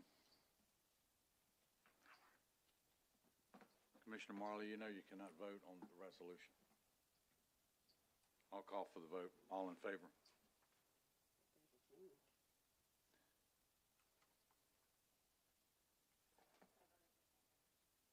Are we? Let me go back. I'm opposed. Do you want to remove? I would like to, Let me go back before I call the vote. I just want to make sure, because Mayor Pro Tem wants something removed. Did you want also that removed out of? You didn't want that removed out of Commissioner Mitchell's. there's no reference of June 8th in Commissioner Mitchell's. It's only referencing June 22nd when they both left the boardroom when no one else was out here. Okay, so what part do you want removed? From Commissioner Marley's, the June 8th, I'm not understanding that one, and I would like to, Okay. and as far as the pointing, the citizen in the audience specifically spoke to, it was Commissioner Mitchell, not Commissioner Marley. So whereas upon re-entering the public boardroom to depart the premises, Commissioner Marley pointed directly at a member of the gallery and loudly accused him of being the catalyst for a consensus that taken during the closed session. And whereas during the public outburst, Commissioner Marley improperly disclosed confidential matters discussed within the closed session in direct violation of statutory confidentiality requirements and the Commissioner's Code of Ethics. Those two and number 8, based on the information that was provided from the citizen. Mayor, Commissioner Hamilton. on the video, the second video, the first one was cut that didn't show anything. The second one actually showed both Commissioner Marley and Commissioner Mitchell walking past here, both of them pointing. Of course, there was no sound, but he did point according to what I saw on the video. And it's still out there.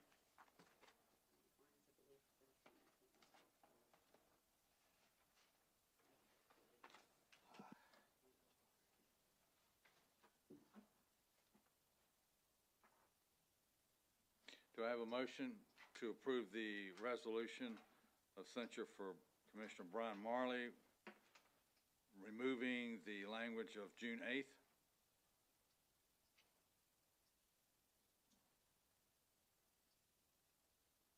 No motion? Okay.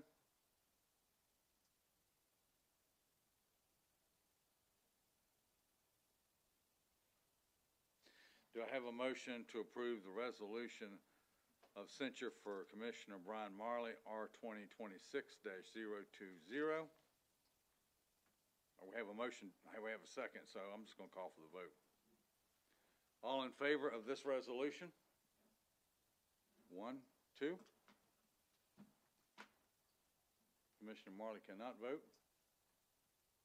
Commissioner Mitchell? I oppose. Oppose. You oppose? I oppose with language of those two paragraphs are not being removed.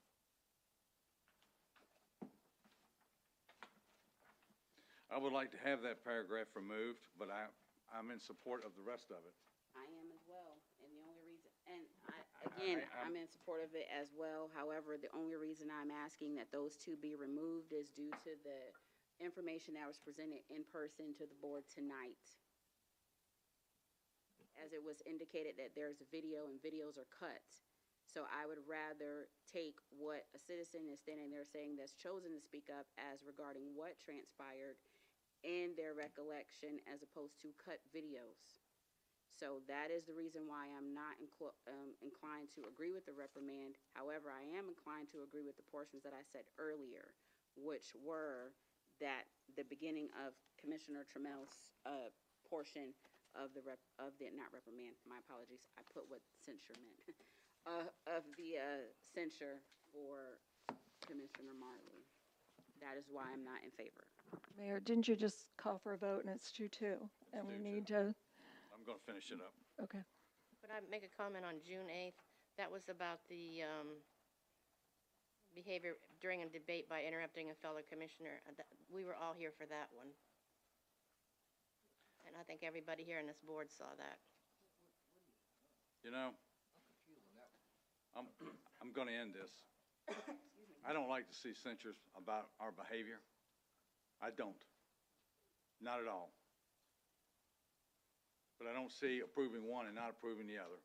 So I will vote in the affirmative on this one to include both of them, even though I have concerns about the language. But I also agree that it'll be 3-2, actually.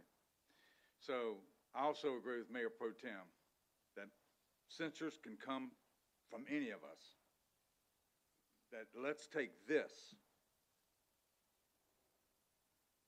and police ourselves. We shouldn't be up here. We have too much business to do.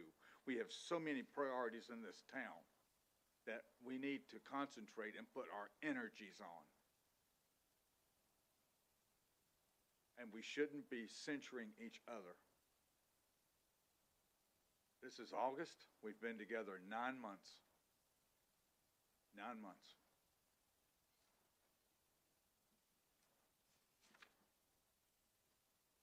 Item B, Homelessness Committee, storage location, no attachments. I don't know who has it. I have that one, but Miss Connie Parker, we'll kind of do that one together. Is Mr. Scott here? I don't think he's here. Okay. I can start it, I guess. The issue came up about storage for the Homelessness Committee. We have room, it was moved from back here to room 116. I was let in there by Steve from Public Works, and it is packed to the brim. You can't, there's nothing else you can get in that room, period. We can't even have a food drive, for food collection to store anything in there because we can't get in. Miss Parker told me that she had asked to inventory everything in that room. And it's almost impossible to do that because of the amount of food and things that are Amazon boxes. There's tents, there's things that were dropped off in front of the building, and there's a lot of items that are in that room. We just don't have the room to do it. So we really can't plan any events or anything until we can have a place to store our goods. I'll let you go ahead and talk about what you know. Jessica, do you have something on that one or not? On what? The storage room for the homeless? Refresh me real quick. We talked about that a little bit, or do you? The storage room? Yeah, the storage for the homeless. Mike, if you're gonna talk. I think you had mentioned something. Okay. Okay. I'll let you guys, Connie, do you want to go first, and then Jessica? Yeah, good evening, members of the committee and guests. Thank you for being here today. As the co-chair of the Homeless Committee, I want to address the issues directly impact the ability to serve the homeless population in this community. We have received a lot of donations and supplies from churches, organizations, outreach, and orders that we did with our budget that we had to spend by a certain time. Previously, we was engaged in discussing with Ms. Roy about securing a building for storage. Unfortunately, with her recent resignation, we find ourselves without necessary information regarding the facility. This uncertainty creates a challenge in our mission. We have been offered Connex, which presents a valuable opportunity for us. However, I want to discuss the importance of the location for this Connex. We were verbally promised a green space near the other two Connex, allowing us easy access whenever we need it, day, even, or holidays. Placing the Connex at the VFW, which was suggested site, would complicate our operation. And why I said it complicated, because we already had put a plan forward. We hadn't did anything last year with any of the money. We basically was doing it ourselves. So it breaks my heart when we didn't get the building and we have all these supplies. The homeless is suffering. You know, we have a room full of stuff that I can't access to. I could, but I don't want to, because I'll just make a mess opening boxes with nowhere to put them at. We had planned to do, we got tents, we have wagons and different things to haul our stuff to to an area here by the recreation department where we will set up our tent to do our food drives and do our donations and stuff like that. That's was in our plan. And that's why we wanted to connex or a building on the area, on the green space. So we could use our wagon to go get the tables, the chairs, and everything to set up, to give out the clothes, because where are we giving this stuff out? Me and Miss Roy had did food drives right there in front of the rec center with our tents and stuff. But we took our stuff out of the building with our wagons and stuff. But if it's at the VFW, I'm gonna need a truck to get the tables, the tents, the chairs, and all the clothes. Then I'm gonna need a truck to take it back. That's inconveniencing me. I'm giving all my time, but for me to have to go rent a truck that I don't have to haul all that stuff and bring back, it's not feasible to me.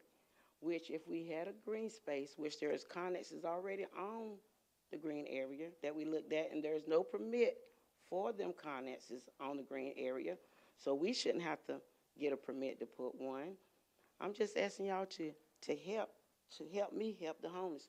We have a sign out there on the field, and I just want to read what that sign says. On that sign, it says, "You're not alone." It says, "We are here to help." All this committee has been doing is arguing about helping and about a connex. We have I walked there and took pictures of everything around here. We have 2 dog parks. Small dogs, big dogs. You tell me you're going to give a space for the dogs, but you won't give a space for me to put a connex to hand out the stuff that we have stored for the homeless, to feed the homeless? I can't have a green space or put up a tent. I can't walk and use the wagon to drag it to the green space to hand out supplies. I'm going to have to go to the VFW or invade. They got laws, and now I'm going to invade private property to give out stuff. I just need to know what I need to do. I mean, I'm heartbroken of all the stuff that's going on in this community. I've been here 17 years, and I am so heartbroken over everything that's going on here, from the manager to these 2 gentlemen. It was all unnecessary. Tempers flying, people just saying things out of, not even thinking, just saying things because you're mad. And nothing helped the community. Nothing resolved. Just more problems and more people getting angry. We need to turn from our wicked ways and let this land be healed. Let's heal Hope Mills. Let's do something. Let's forgive one another. Why we always got to try to tear everybody down? Why we don't want to help one another and lift them up? And what you having problems with, why you can't sit down and talk about it, argue about it, and get mad because someone says some things out of angry? Couldn't you just talk about it? Why you have all these secret meetings to talk when you should talk to one another first? If you talk to one another first, then you wouldn't have all these secret meetings. It's just heartbreaking. This here today was heartbreaking. I don't even like coming to the meetings, and none of my residents or none of the people I talk want to come because everybody's heartbreaking. They want y'all to work together and pull together. You don't got to like everything everyone say, but show respect. Show respect. When you see them on the street, pull them to the side and say something. I mean, I'm just heartbroken. But I'm more heartbroken about the homeless because they have suffered these last 3 months. We've been arguing about this connex or a building. But I walked around, and they about 10 buildings on green spaces out here. Don't know what's in them. I just want one little space to put a connex that's going to be given to us for free, so I can access all the supplies that we have to pass out to the homeless, where I can just go in the connex and get the tent and all the supplies. We don't have about 3 members, and set it up.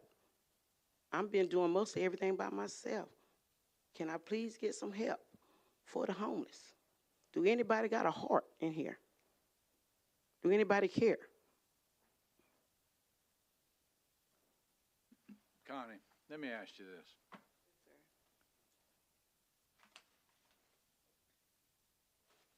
You don't have the connex yet.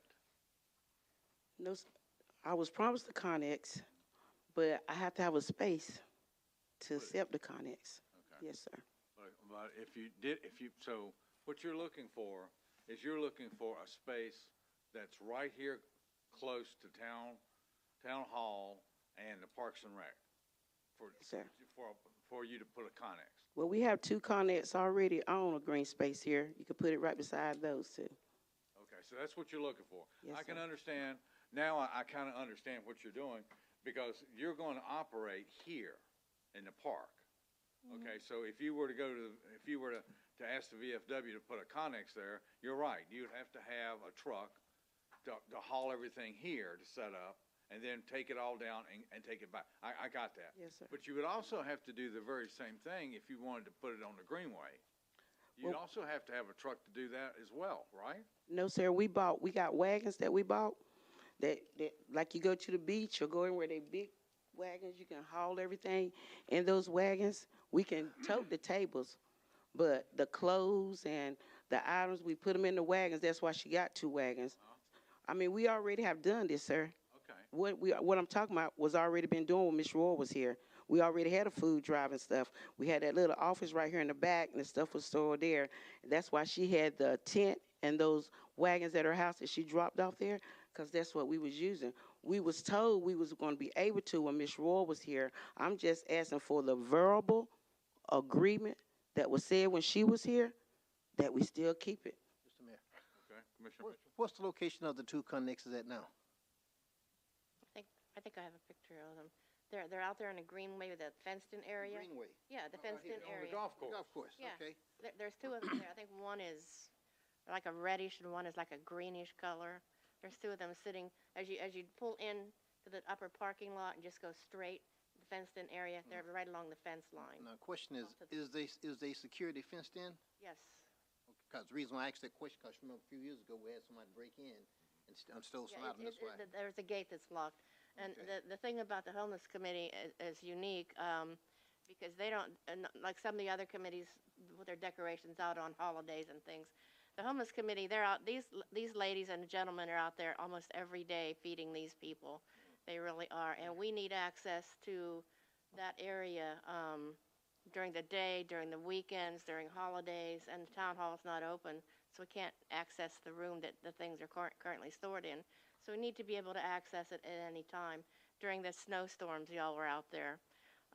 So we need to be able to access that without having to get into town hall that's closed.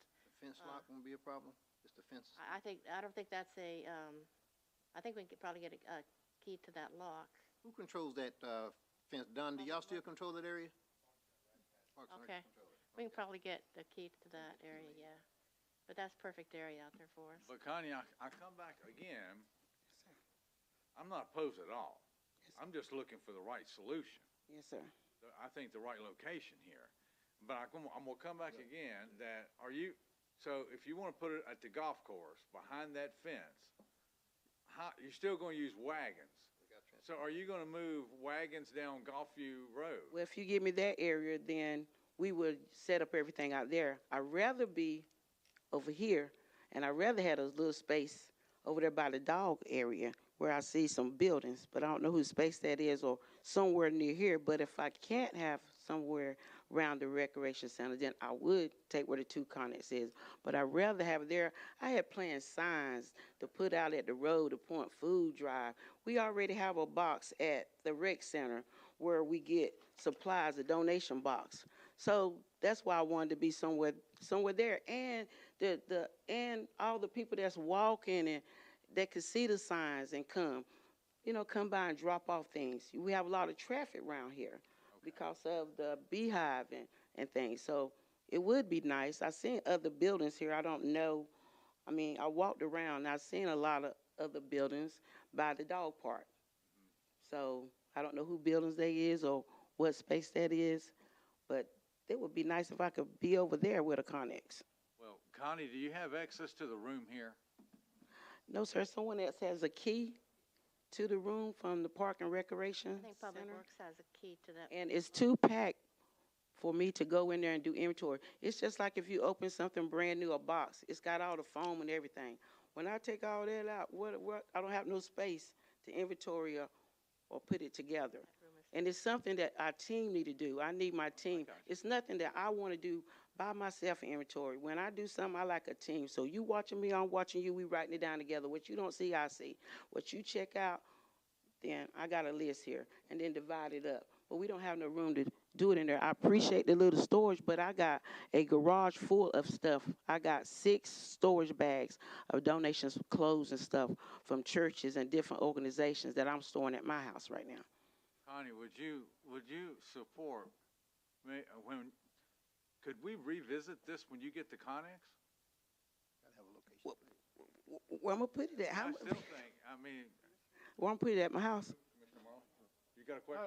I kind of had, so you're the chairperson, ma'am? I am the co-chair. Yeah, Co-chair. the chair resigned. So you say you got a Connex that somebody's going to donate? Yes, sir. So I don't know how the rest of the board is, but I'll put it in the form of a motion, and direct is a big word, but ask that the manager and Don work with the homeless advisory committee, or the homeless committee, to find somewhere in this town a piece of property that we own that you can access, and go ahead and get this done. And if you can get a Connex donated. Yes, sir. I support that motion. I mean, it's easy. We can move, we can do it, and. We need a good location though, so they don't have to haul that stuff. But that's what I'm saying, have the committee work with Chancellor and Don. The what? Have the committee work with Chancellor and Don, because Don's over the town buildings and the property and everything, that's his department. Let him work with them to identify a spot, and if you can get one donated, put it on there, and let's rock. Thank you, sir. Okay, so I got a motion, I got a second, and now I'm coming back to discussion, Mayor Pro Tem. You said you already have 2 out on the green space. Are those full? Excuse me? You said you already have 2 out there. Are they full? 2 out where? You said you have 2 No, I said there's 2 Connex already on the green space, somebody else on it. So they belong to Park and Rec. So, Yes. or they belong to someone else. You don't know who they. I don't know belong who to they Parks and belong to. I Recreation. we were just looking at spaces to put it at, and Ms. Roy had dealt with that, which she didn't leave all the information of who she dealt with or who owned it or whatever, but we know that it's the town's 2 Connex out there, and they didn't have a permit or anything to put them there. All right, so any further discussion, because I think we got a motion, we got a second. I think Jessica wants to come up. Mayor Jessica wants to speak. Yes. Ms. Connie, first of all, it's very nice to meet you. I've heard nothing but great things about you. And I absolutely agree with everything that she said. Jessica Morgan, I don't think I need an introduction here. Hi. So I'm just gonna lay it out right here for the transparency that this entire community wants and asks for. You wanna come for me, slander, defamation of character, please by all means, because the black and white doesn't lie, nor do recorded phone conversations by said chair, Deanna Deja Royal, who has also very freely spoken that the town manager, Chancellor McLaughlin, made her all these promises. I gotta pull it back. Jessica, I gotta pull you back here. Okay, well, sorry, but I'm just letting you know. This is what's going on. And that's where the miscommunication is. There's a common denominator. All right, so, thank you. All in favor? All in favor? There we go. All right, unanimous. Connie, you got it. Thank you, sir. Thank you, Connie. Thank you, Jessica. Now Thanks, you Lynn. got it. Appreciate it. I appreciate you, Connie. Board, can I get some clarification? Yes, all the other committees do come in and ask for storage as well, especially the Historic Preservation Commission. Being That- on that commission for a very long time, they have stuff stored in their homes, they have stuff stored in the chapel, so it would be very nice for all the other committees to come forward and ask for space as well. Thank you, Mayor Pro Tem. Now you know why I asked for it to be put on the board agenda for board discussion, because I didn't want to have this headache. Now that it's back to me, I would more than likely honor the first request to put it at the Garfield Greenway beside the 2 existing connexes. And I will field the questions from other committees who would like to use storage as well. Thank you. Mayor, I gotta add something. Okay. please put together a storage container plan and policy. For all of our committees, You got to for put all of them, You're gonna have to have one. yeah. All of the committees do. Also, one of the concerns with the request to get access to the room here was that we requested to provide a key, and the answer was no. Because that is something that we rekeyed this building for security purposes. So if we're talking about keys to the fencing area that are tied to very valuable information on things that are owned and operated by the town, I do think that the proper procedures would be the same thing we did here, is for them to request access, and then someone from Parks and Rec would allow them to, or at least come in and let them in when they need to be able to get access to that. Okay, Connie, you're back. Yeah, I want to speak. The key thing. Okay, I didn't need a key to the building. Don't want a key to the building here. I understand the room is too little anyway. That's why I haven't been there. But that's why I want to look at other spaces. Cause trying to find someone to get a key when I need to feed someone that's hungry, or when it's snowing, trying to get a tent or anything like that. There are some buildings over here beside the dog kennel, small and big dog. Want to know who owns that land, because it's open. It's got 2 or 3 buildings there, and there's just locks on it. There's no gate or nothing. It's open. All of around here is open gate with these buildings on it. All around the recreation center, I went around and took pictures, and there's no lock gates to any of those buildings.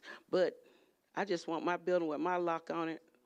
I don't want it to be around nothing that's expensive or anything like that.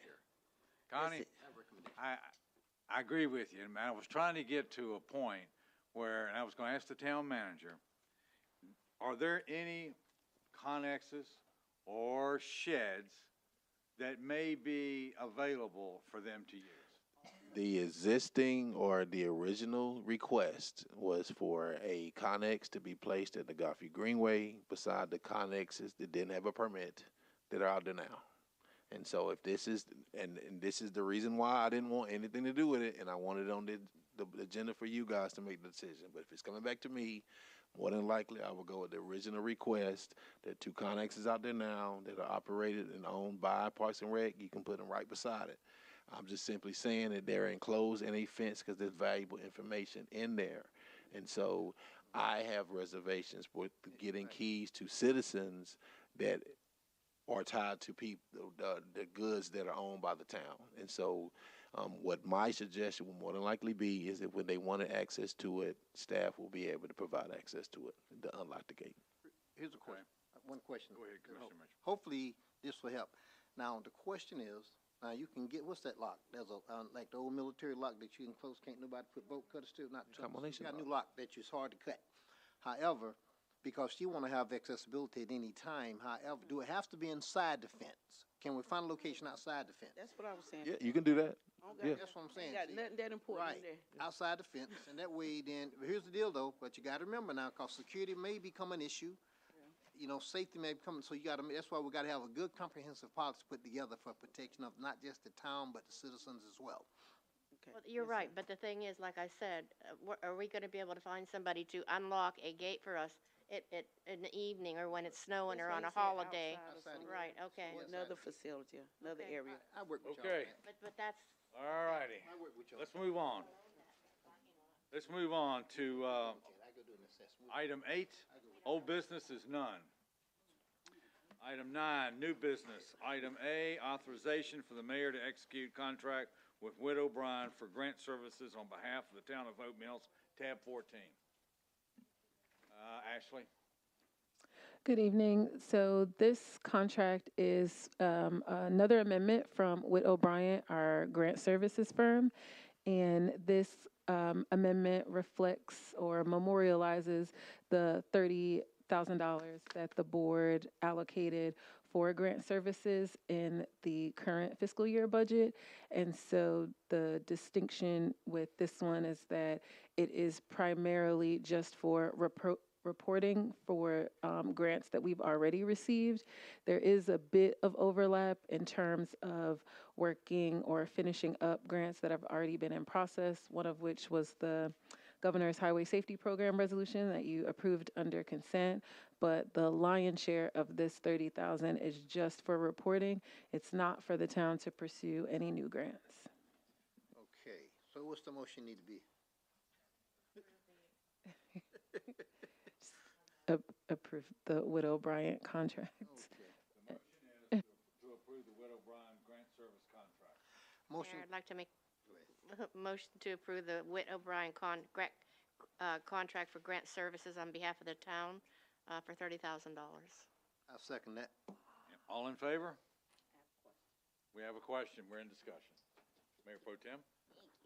So I just want to make sure I'm reading this correctly. In Appendix A, no, my apologies. Number 2, parties mutually agree to increase the not to exceed amount from 90,000 to 120,000 and increase of 30,000. So if we're approving an amendment to a contract, the additional numbers for me are a tad bit confluffling. Should it just show the 30,000 that we're approving with not the other numbers that are listed in there? So if you look at the top, it references that this is the either third or fourth amendment. So every time we've done this, because this is not the original contract and it's just an amendment to the original contract, that not to exceed number increases in its totality. And that is just a reflection of it would be 4 because it's 120. So this is the fourth time that we've made an amendment fourth time that we made an amendment to the original contract. So it increases by increments of 30 because the original contract was a certain not to exceed number, and every time the amendments come before you, that not to exceed number increases. But this amendment is just for 30,000. That total number is the life cycle of everything until now. You said a lot there. Yep.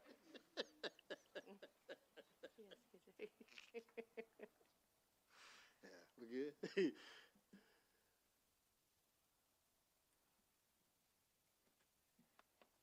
And the 30,000 that's in here where it says, where the parties mutually agree to increase the not to exceed the amount and increase of $30,000, the $30,000 that will be being paid for was approved in the budget. Yes, ma'am. And the other part is the pending items would be the covering of the $30,000. Yes, ma'am. Thank you. Okay. Satisfied? Yes, thank you. Okay, now, all in favor? We'll do this again. We didn't do a second, did we? Yes, we Yeah, did. we did. Okay. Yeah, okay. Motion carries. Wake up. Item B, moving on. Approval of resolution R 2026-016, establishing the Town of Hope Mills Baseball Tournament Revenue and Corresponding Budget Amendment Number 1 in the amount of $16,410. That's under tab 15. Brittany, you have it? Yes. So I tried to make the agenda item as detailed as possible. So I don't know if you guys had a chance to read it yet, but if you have any questions in regards to the baseball tournament revenues, I did include the agenda item along with the snapshot of the revenues to show what we actually captured in, and then the explanation of what the department wanted to use the funds for. And then we also went a step further. Is there a resolution on here too? Is this the same one? Yeah, I think so. Hold up. Yes, to just do a resolution to allot those tournament funds annually to be used for athletic renovations. And along with that resolution, I created a baseball revenue tournament policy for how we're going to administer those funds. So each year, we should come before the board to authorize the appropriation of those tournament funds so you can approve that they're being used for the intended purpose. All right. Mr. Mayor, Okay. Commissioner Mitchell? I'll also make the motion and finish the question. Okay. Make the motion to approve Resolution R 2026-016, establishing the Town of Hope Mills baseball tournament revenues and corresponding budget amendments, number one, in the amount of $16,410. Second. We have a motion, we have a second, we're in discussion. Mayor Pro Tem? Just wanted to verify that what you present, what's here, this is monies that was already collected? Yes. So this is not money coming from the budget or anywhere else. This is money that was received in, right? So it's revenues that were collected as of June 30. However, because we're past June 30, it folded over into the general fund, which is why we're asking for that appropriation as a budget amendment in this current year. Absolutely. And that's not taking money from anywhere else? No. Thank you. That was it. And I may say, Brittany, this was an excellent resolution that you packaged up and put together. Thank you. It was well put together. Okay, motion, second, all in favor? Seeing none opposed? Motion carries.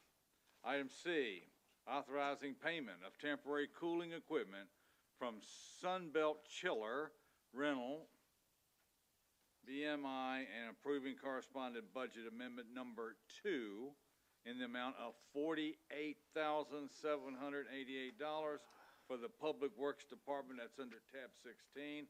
I think Don and Brittany will entertain this one. Yes, so I can answer any questions that you have related to the appropriation of the funding. However, if you have any questions about the HVAC or the cooling, I have Don here to answer those specifically. But just to sum it up, as I put it into the agenda form, we had some very hot days in July, and unfortunately, our HVAC unit over at our public safety building ended up failing on us. To provide some temporary cooling, not only for the staff to be maintained in the building, but also the computers and the systems and the servers that we have. We did go into a temporary cooling, I guess, phase, which is part 1 of that budget amendment that you see. And then part 2 is after Don and the crew went out with, I think it was BMI, to permanently fix, or I wouldn't say permanently, but fix what was wrong with the HVAC unit. So that is the total package as presented, going through the temporary measures and then the final repairs. Mr. Mayor? Mayor, I have a lot of questions. Okay, I will start with Commissioner Mitchell, then I'll work my Okay. way over and then down on this side. Go ahead. Oh, you good, go Go ahead. ahead. Who, me? Go ahead. Okay. I do know that there were some issues with cooling both in this building and in public safety building. And I think, didn't it start in June, around the June timeframe, where it started going off and then it came back on? It did. The actual issue wasn't it going off. The unit was running, but it wasn't cooling. We found, or Baker Mechanical found, some leaks in the coils. We had them come in, repair those leaks, and recharge the system. A month later, same thing happened again. Police department calls us up, tells us that, it is 90-some degrees in the building already. Baker Mechanical responded again. We found more leaks, repaired them, recharged the system, and it happened again a third time, probably about 3 weeks ago. So what we ended up doing with them is we asked them to make a temporary repair on one of the sets of coils, so we could run there's 3 compressors on that unit. One's a very large compressor. We couldn't get that to fix on that area, so we had to isolate 2 compressors, do a temporary repair on the coils, and we're running at about 50% capacity right now on that entire rooftop unit.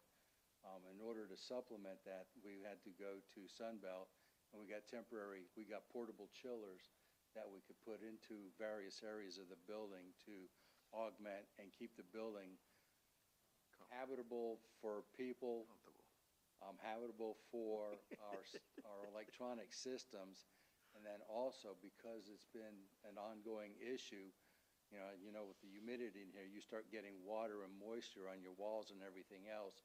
So we wanted to do what we could do to avoid creating a mold problem a little bit later on down the road. So what the money's going to do is actually replace the entire coil system on the rooftop unit.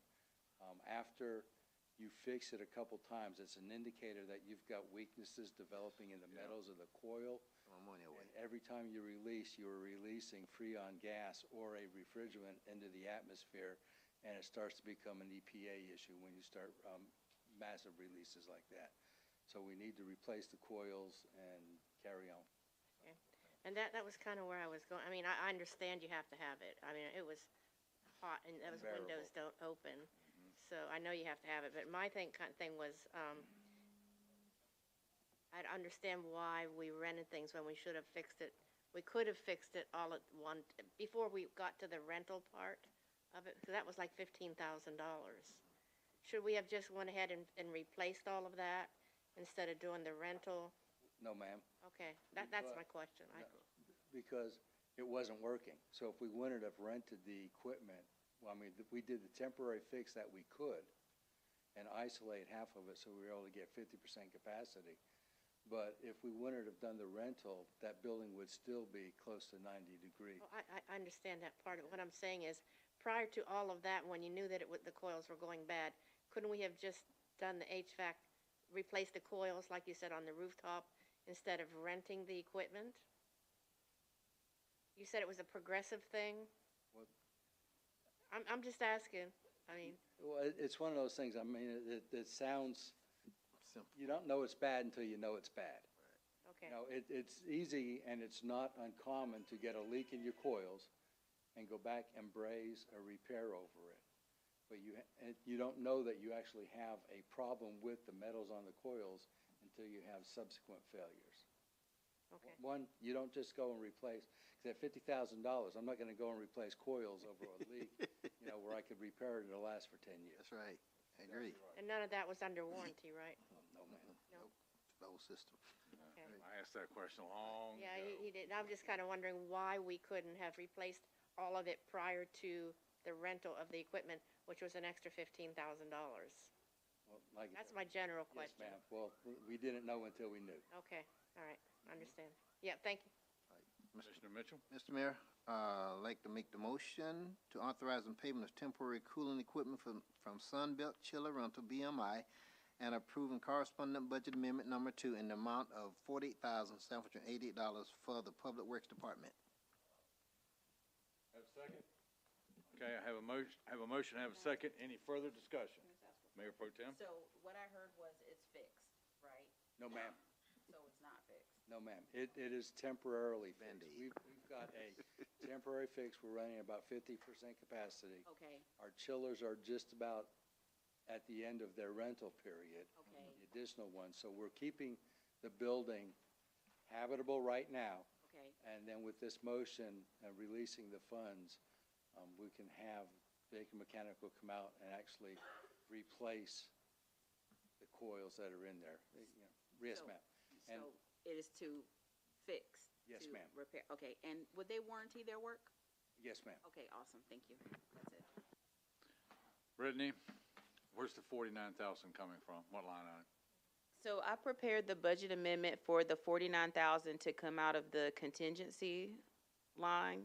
Okay. That's in the budget. It's just, of course, when we agreed to the contingency, it would have to come to the board for approval before we could do a budget amendment to move that funding. Thank you, Brittany. The reason I asked this is because when we approved the budget, we approved a certain amount of contingency funds for emergencies just like this. And I wanted to make sure that I highlighted that money was set aside, well, it's coming from a contingency, and that's the purpose of the contingency. So, without any further other discussion, all in favor? All in favor, motion carries. Moving on next, D, authorizing temporary mowing services of the golf course and approving correspondent budget amendment number 3 Yes. in the amount of $5,100, and that's under tab 17. You're on a roll, Brittany. Look, so we have the tractor ordered and it's coming. However, to get us through, I guess, until it gets here with the amount of rain and everything that we've gotten, to keep the golf course presentable as we would like, Lamarco who's our Parks and Recs director, he said he probably needs about 3 mows left, until the tractor gets here. So 3 mows at $1,700 a piece puts us at $5,100. So that's what we're asking for the board to approve today, is to allow for up to, maybe we won't need 3, but allow for up to 3 additional temporary mowing services until we can receive the tractor to do it ourselves. Up to, Brittany, I like that, up to. I can tell you, I was on the golf course this weekend. There was a lot of folks that were out there. It seemed like it was Service Dog Sunday when I was out there. This was yesterday. And yes, the golf course does need to be cut. I can definitely attest to that. There's a lot of high areas out there on the former golf course, especially along the trails. But nonetheless, people were using it. So, do I have a motion? I have a question. You have a question? We're not using the same one that we had before for that cut the grass out there, are we? No, this is I thought, No, this is a, Okay, because the other one, the contract, I think it was $1,300 bi-weekly. Right. Or bi-monthly, okay. This is the on-call Okay, one. all right. I wouldn't want that one to come back No, anyway. no, they didn't do a very good job. Thank you. And Ron Gosniak would agree if he was still here. Okay, do I have a motion? Make that motion, somebody. Mayor, I'd like to make a motion to authorize temporary mowing services on the golf course, and budget amendment number 3 in the amount of $5,100. Second? I have a motion, I have a second. In discussion, Mayor Pro Tem's got a question. Give it to you. My typical question that I've been asking all night, where would this be coming from? so the budget amendment is in the packet. I can't recall just off top, what the line item is, but it will show you in the budget amendment where it's going and where it's coming from. So I can't remember if it's the fund balance appropriation or if it's contingency. Is this something that's already budgeted for? No. No. It'll come out of contingency. So the total amount from contingency tonight would be the 5,100 plus the Does it say contingency or general fund appropriation? Fund balance. It says fund balance appropriation, so this isn't contingency. No, it's not. However, we can change it if you would like. 10,990. So that's from your that would be from fund balance. This was unbudgeted for. I'd leave it where it is. Well, no, To preserve our contingency. that's fine. I have a question. So in the budget, is that not already included for maintenance and repair? Is that something that we haven't already in one of the, like, Park and Rec? Isn't it maintenance and repair and service in their budget? The temporary mowing service was not included in the budget. What ended up happening was when we authorized the purchase of the tractor, we removed that funding from the golf course, and at the time didn't go back and rebudget some money for the temporary mowing. Yeah, we didn't factor that in. So we didn't factor that in when we initially adopted the budget. But do they not have a line item for maintenance? Someone has a line, there's line items in the budgets for maintenance. But not of the golf course. The golf course has its own maintenance, and they may have it. It's just that this wouldn't be a planned service for what they had budgeted for. The only thing that was budgeted prior was $21,000 to cut the golf course. Yes. And we took that out when the board approved the tractor and the Right. mowing Yeah. attachment. So we should have left probably just a little bit just to get through the temporary phase, but we were well into the approval of the budget by then. We learning. All right, we had a motion. Question. We I have have a second. one quick Oh, question. Commissioner Just a quick question, just for my information. Who is it that's going to do the mowing? Who's the contractor? You said it's not the same one that was there before. It is not the same one that's before, but I can't recall off the top. Do you know, Chancellor? I can't remember the name, but if you recall, we got rid of the contract from the mowing company we were not pleased with. This was somebody I want to say was on our on-call list that Lamarco found. Yeah, that we're could very follow up. impressed with, but we never issued another contract because we actually elected to purchase the tractor. I could follow up with the vendor Yeah, it's when I on, get back to my the seat. company's is on the on-call list. Because Lamarco presented that to us back in June. Okay, all in favor? Two more to go. You good? Okay. All right, the motion carries. Moving on. Item E, authorizing professional investigative services and approving correspondent budget amendment number 4 in the amount of $30,000. That's under tab 18. Mr. Mayor, I'd like to make the motion authorizing professional investigative services and approving correspondent budget amendment number 4 in the amount of $30,000. I have a motion, I have a second. Second. Okay, we're in discussion. This $30,000 is coming directly from the general fund.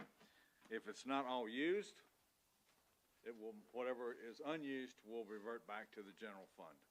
I just wanted to make sure that that was said. Any further discussion? Seeing none, all in favor? Motion carries. Down to item F, approval of amendments to the FY 26-27 budget and corresponding fee schedule, and that's under, excuse me, tab 19. Yes, so tab 19, with the original budget ordinance that we passed back on, June 22nd, there was a typo in one of the numbers. It doesn't impact the overall bottom line. This is for the Powell Bill Fund. So if you look at what's attached, the budgeted revenues and the budgeted expenditures should match each other. And the expenditure part was less the positions that we moved out of Powell Bill and into the general fund. So I wanted to correct that before I actually printed the hard copy of the budget books for the board and our directors. So that was a pen and ink change that I just wanted to have correct before we printed the books. But there was also a change in the addition of the gazebo rental on the fee schedule. So that is what we need a signed amended change for on the fee schedule. So the gazebo rental was omitted from the original fee schedule, so that would also be included as well. All right, good. Okay, Brittany, careful eye. It's a careful eye of catching both of these before you print it to hard copies. Do I have a motion?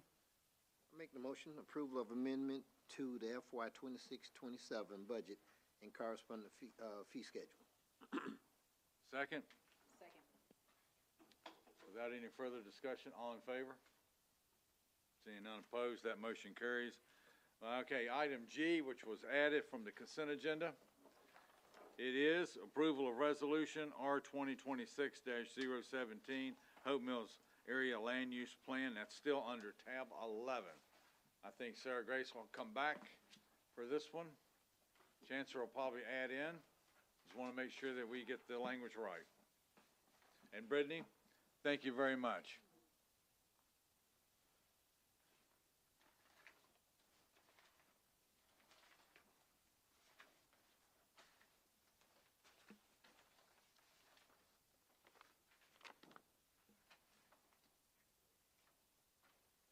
Okay. So, Mayor Pro Tem, we're back here, so let's make sure that we get the right language that you want omitted. According to, Sarah, what'd you say? Tell me your name one more time. Sarah Grace. Hi, Miss Sarah Grace. According to what you said the wording was put in there by the county. So is that something that the board can make that change to before their resolution is approved? Since the wording was put in there by the county on pages 174 through 177, what the recommendations are? Mayor Pro Tem, do you have a copy of the actual land use plan? Which one? The So one- right here, The book? Yep, at my Book. house. at your house? Okay. Thank you. Which page? Actually, do you have a copy of the plan or access to the plan Right here. online? We have it. Okay, you have it? Okay. I just want to make sure that everybody is looking at the same thing that I'm looking at. Okay. So I'm on page 175. And it reads zoning ordinance amendment regarding data centers. Recommendation is to develop and adopt an ordinance that establishes standards for the location, design, and operation of data centers, including requirements for buffering, noise, infrastructure, water, and energy use, and compatibility with surrounding properties. The reason, data centers can bring investment and expand the tax base, but may also affect utilities, infrastructure, and nearby properties. Clear standards help support economic growth while minimizing impacts on the community. So the simplest question is, do you want to amend this paragraph, or do you want to take the entire paragraph out? You said on page 175. I don't see that on page 175. What page did you read that from? You have. Page 175 says recommendations, adopt freeform zoning, plan for growth. Through. Mayor Pro Tem, I think she's reading from the full book. Oh. Yeah. That book. Oh, so see. Infrastructure first policy? Oh, thank you. It's not in that book. Thank you. It's not in that book. So that's the book I have. I've been researching on it for the last several months. That's the book I got. But, we still. Yeah. Can't nobody put nothing in here until we say. We only have that one. So even if that language in there. Yeah. Yeah, but it's. All right, but no need to take it out because we still control. You want to take it out? Can we just take that paragraph out? But here's my question is, don't need to take it out because we still have full control. I think to clarify for Mayor Pro Tem as well, this does not approve data centers. Right. I think this gives us recommendations on what we should do if we wanted to take a position on data centers, whether we wanted to completely outlaw them or whether we wanted to actually create ordinance regulations to control them. But I think her concern is she doesn't want to adopt a land use plan that sounds like we're in support of data centers. I think that's what she's saying. Right. I'm saying I don't think this language says that. I think this language, because if you recall, land use plans are not the adoption of projects. It's just recommendations. So when you get a rezoning, it says, is it in compliance with the land use plan recommendations? So I think, if Sarah Grace, can you confirm, that language just simply tells us that the county recommends that if we have a desire to talk about data centers, that we should develop ordinance regulations to do X, Y, and Z, for or against. Sarah Grace, read the first sentence. Develop and adopt an ordinance. Yes. So if I It's just a may, recommendation to develop, yeah. Right. if I may backtrack and compare different approaches. So you can see in the copy that we did have up there, there is a recommendation that says adopt form-based zoning. So form-based zoning is a type of zoning that you would implement. I'm going to use my planning knowledge here. We follow, the standard is Euclidean. That's a big word. It goes back to Euclid versus Ambler Realty Co. I'm studying for the big test. I take it on Monday. So that's why I know that. So there are two different types of zoning and how you can approach it. So this is just a suggestion of what type of zoning that you can include in your zoning ordinance. So it's not a actionable thing. It's just something you could use in the future. Same thing, you could use form-based zoning in the future.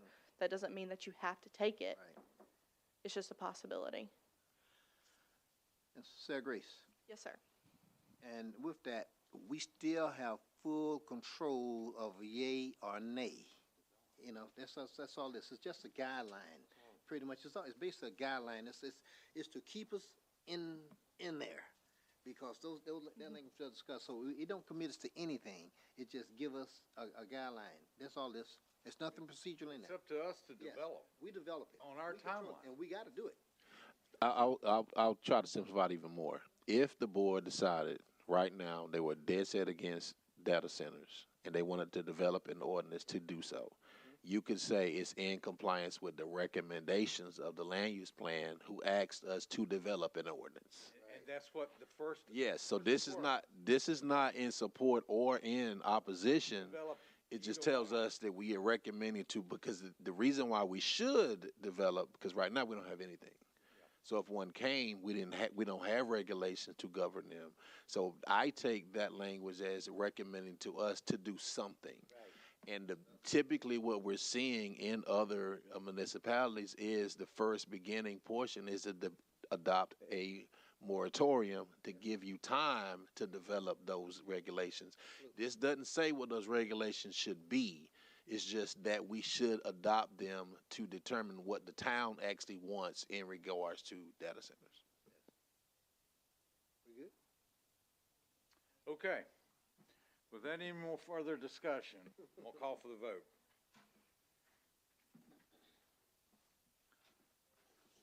All those in favor of approving Resolution R 2026-017, the Hope Mills Area Land Use Plan under tab 11 as presented.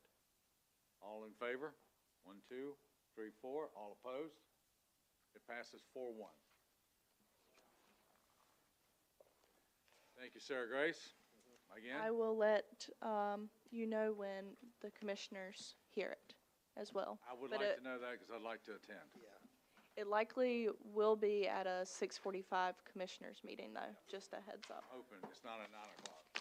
And Sarah Grace, your work is not done, as now you will pivot to Grace Creek. Yes, sir.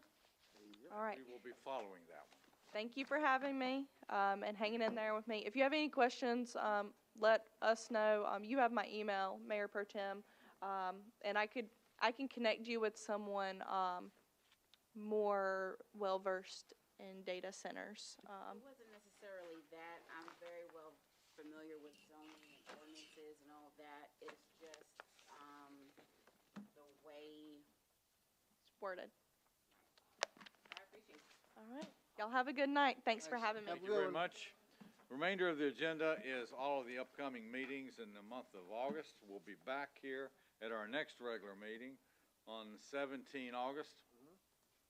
Hopefully, we won't have any special meetings over the next couple weeks. At least I say this, I should knock on wood, maybe not, but do I have a motion to adjourn? Motion to adjourn. Second? We are adjourned. Thank you very much.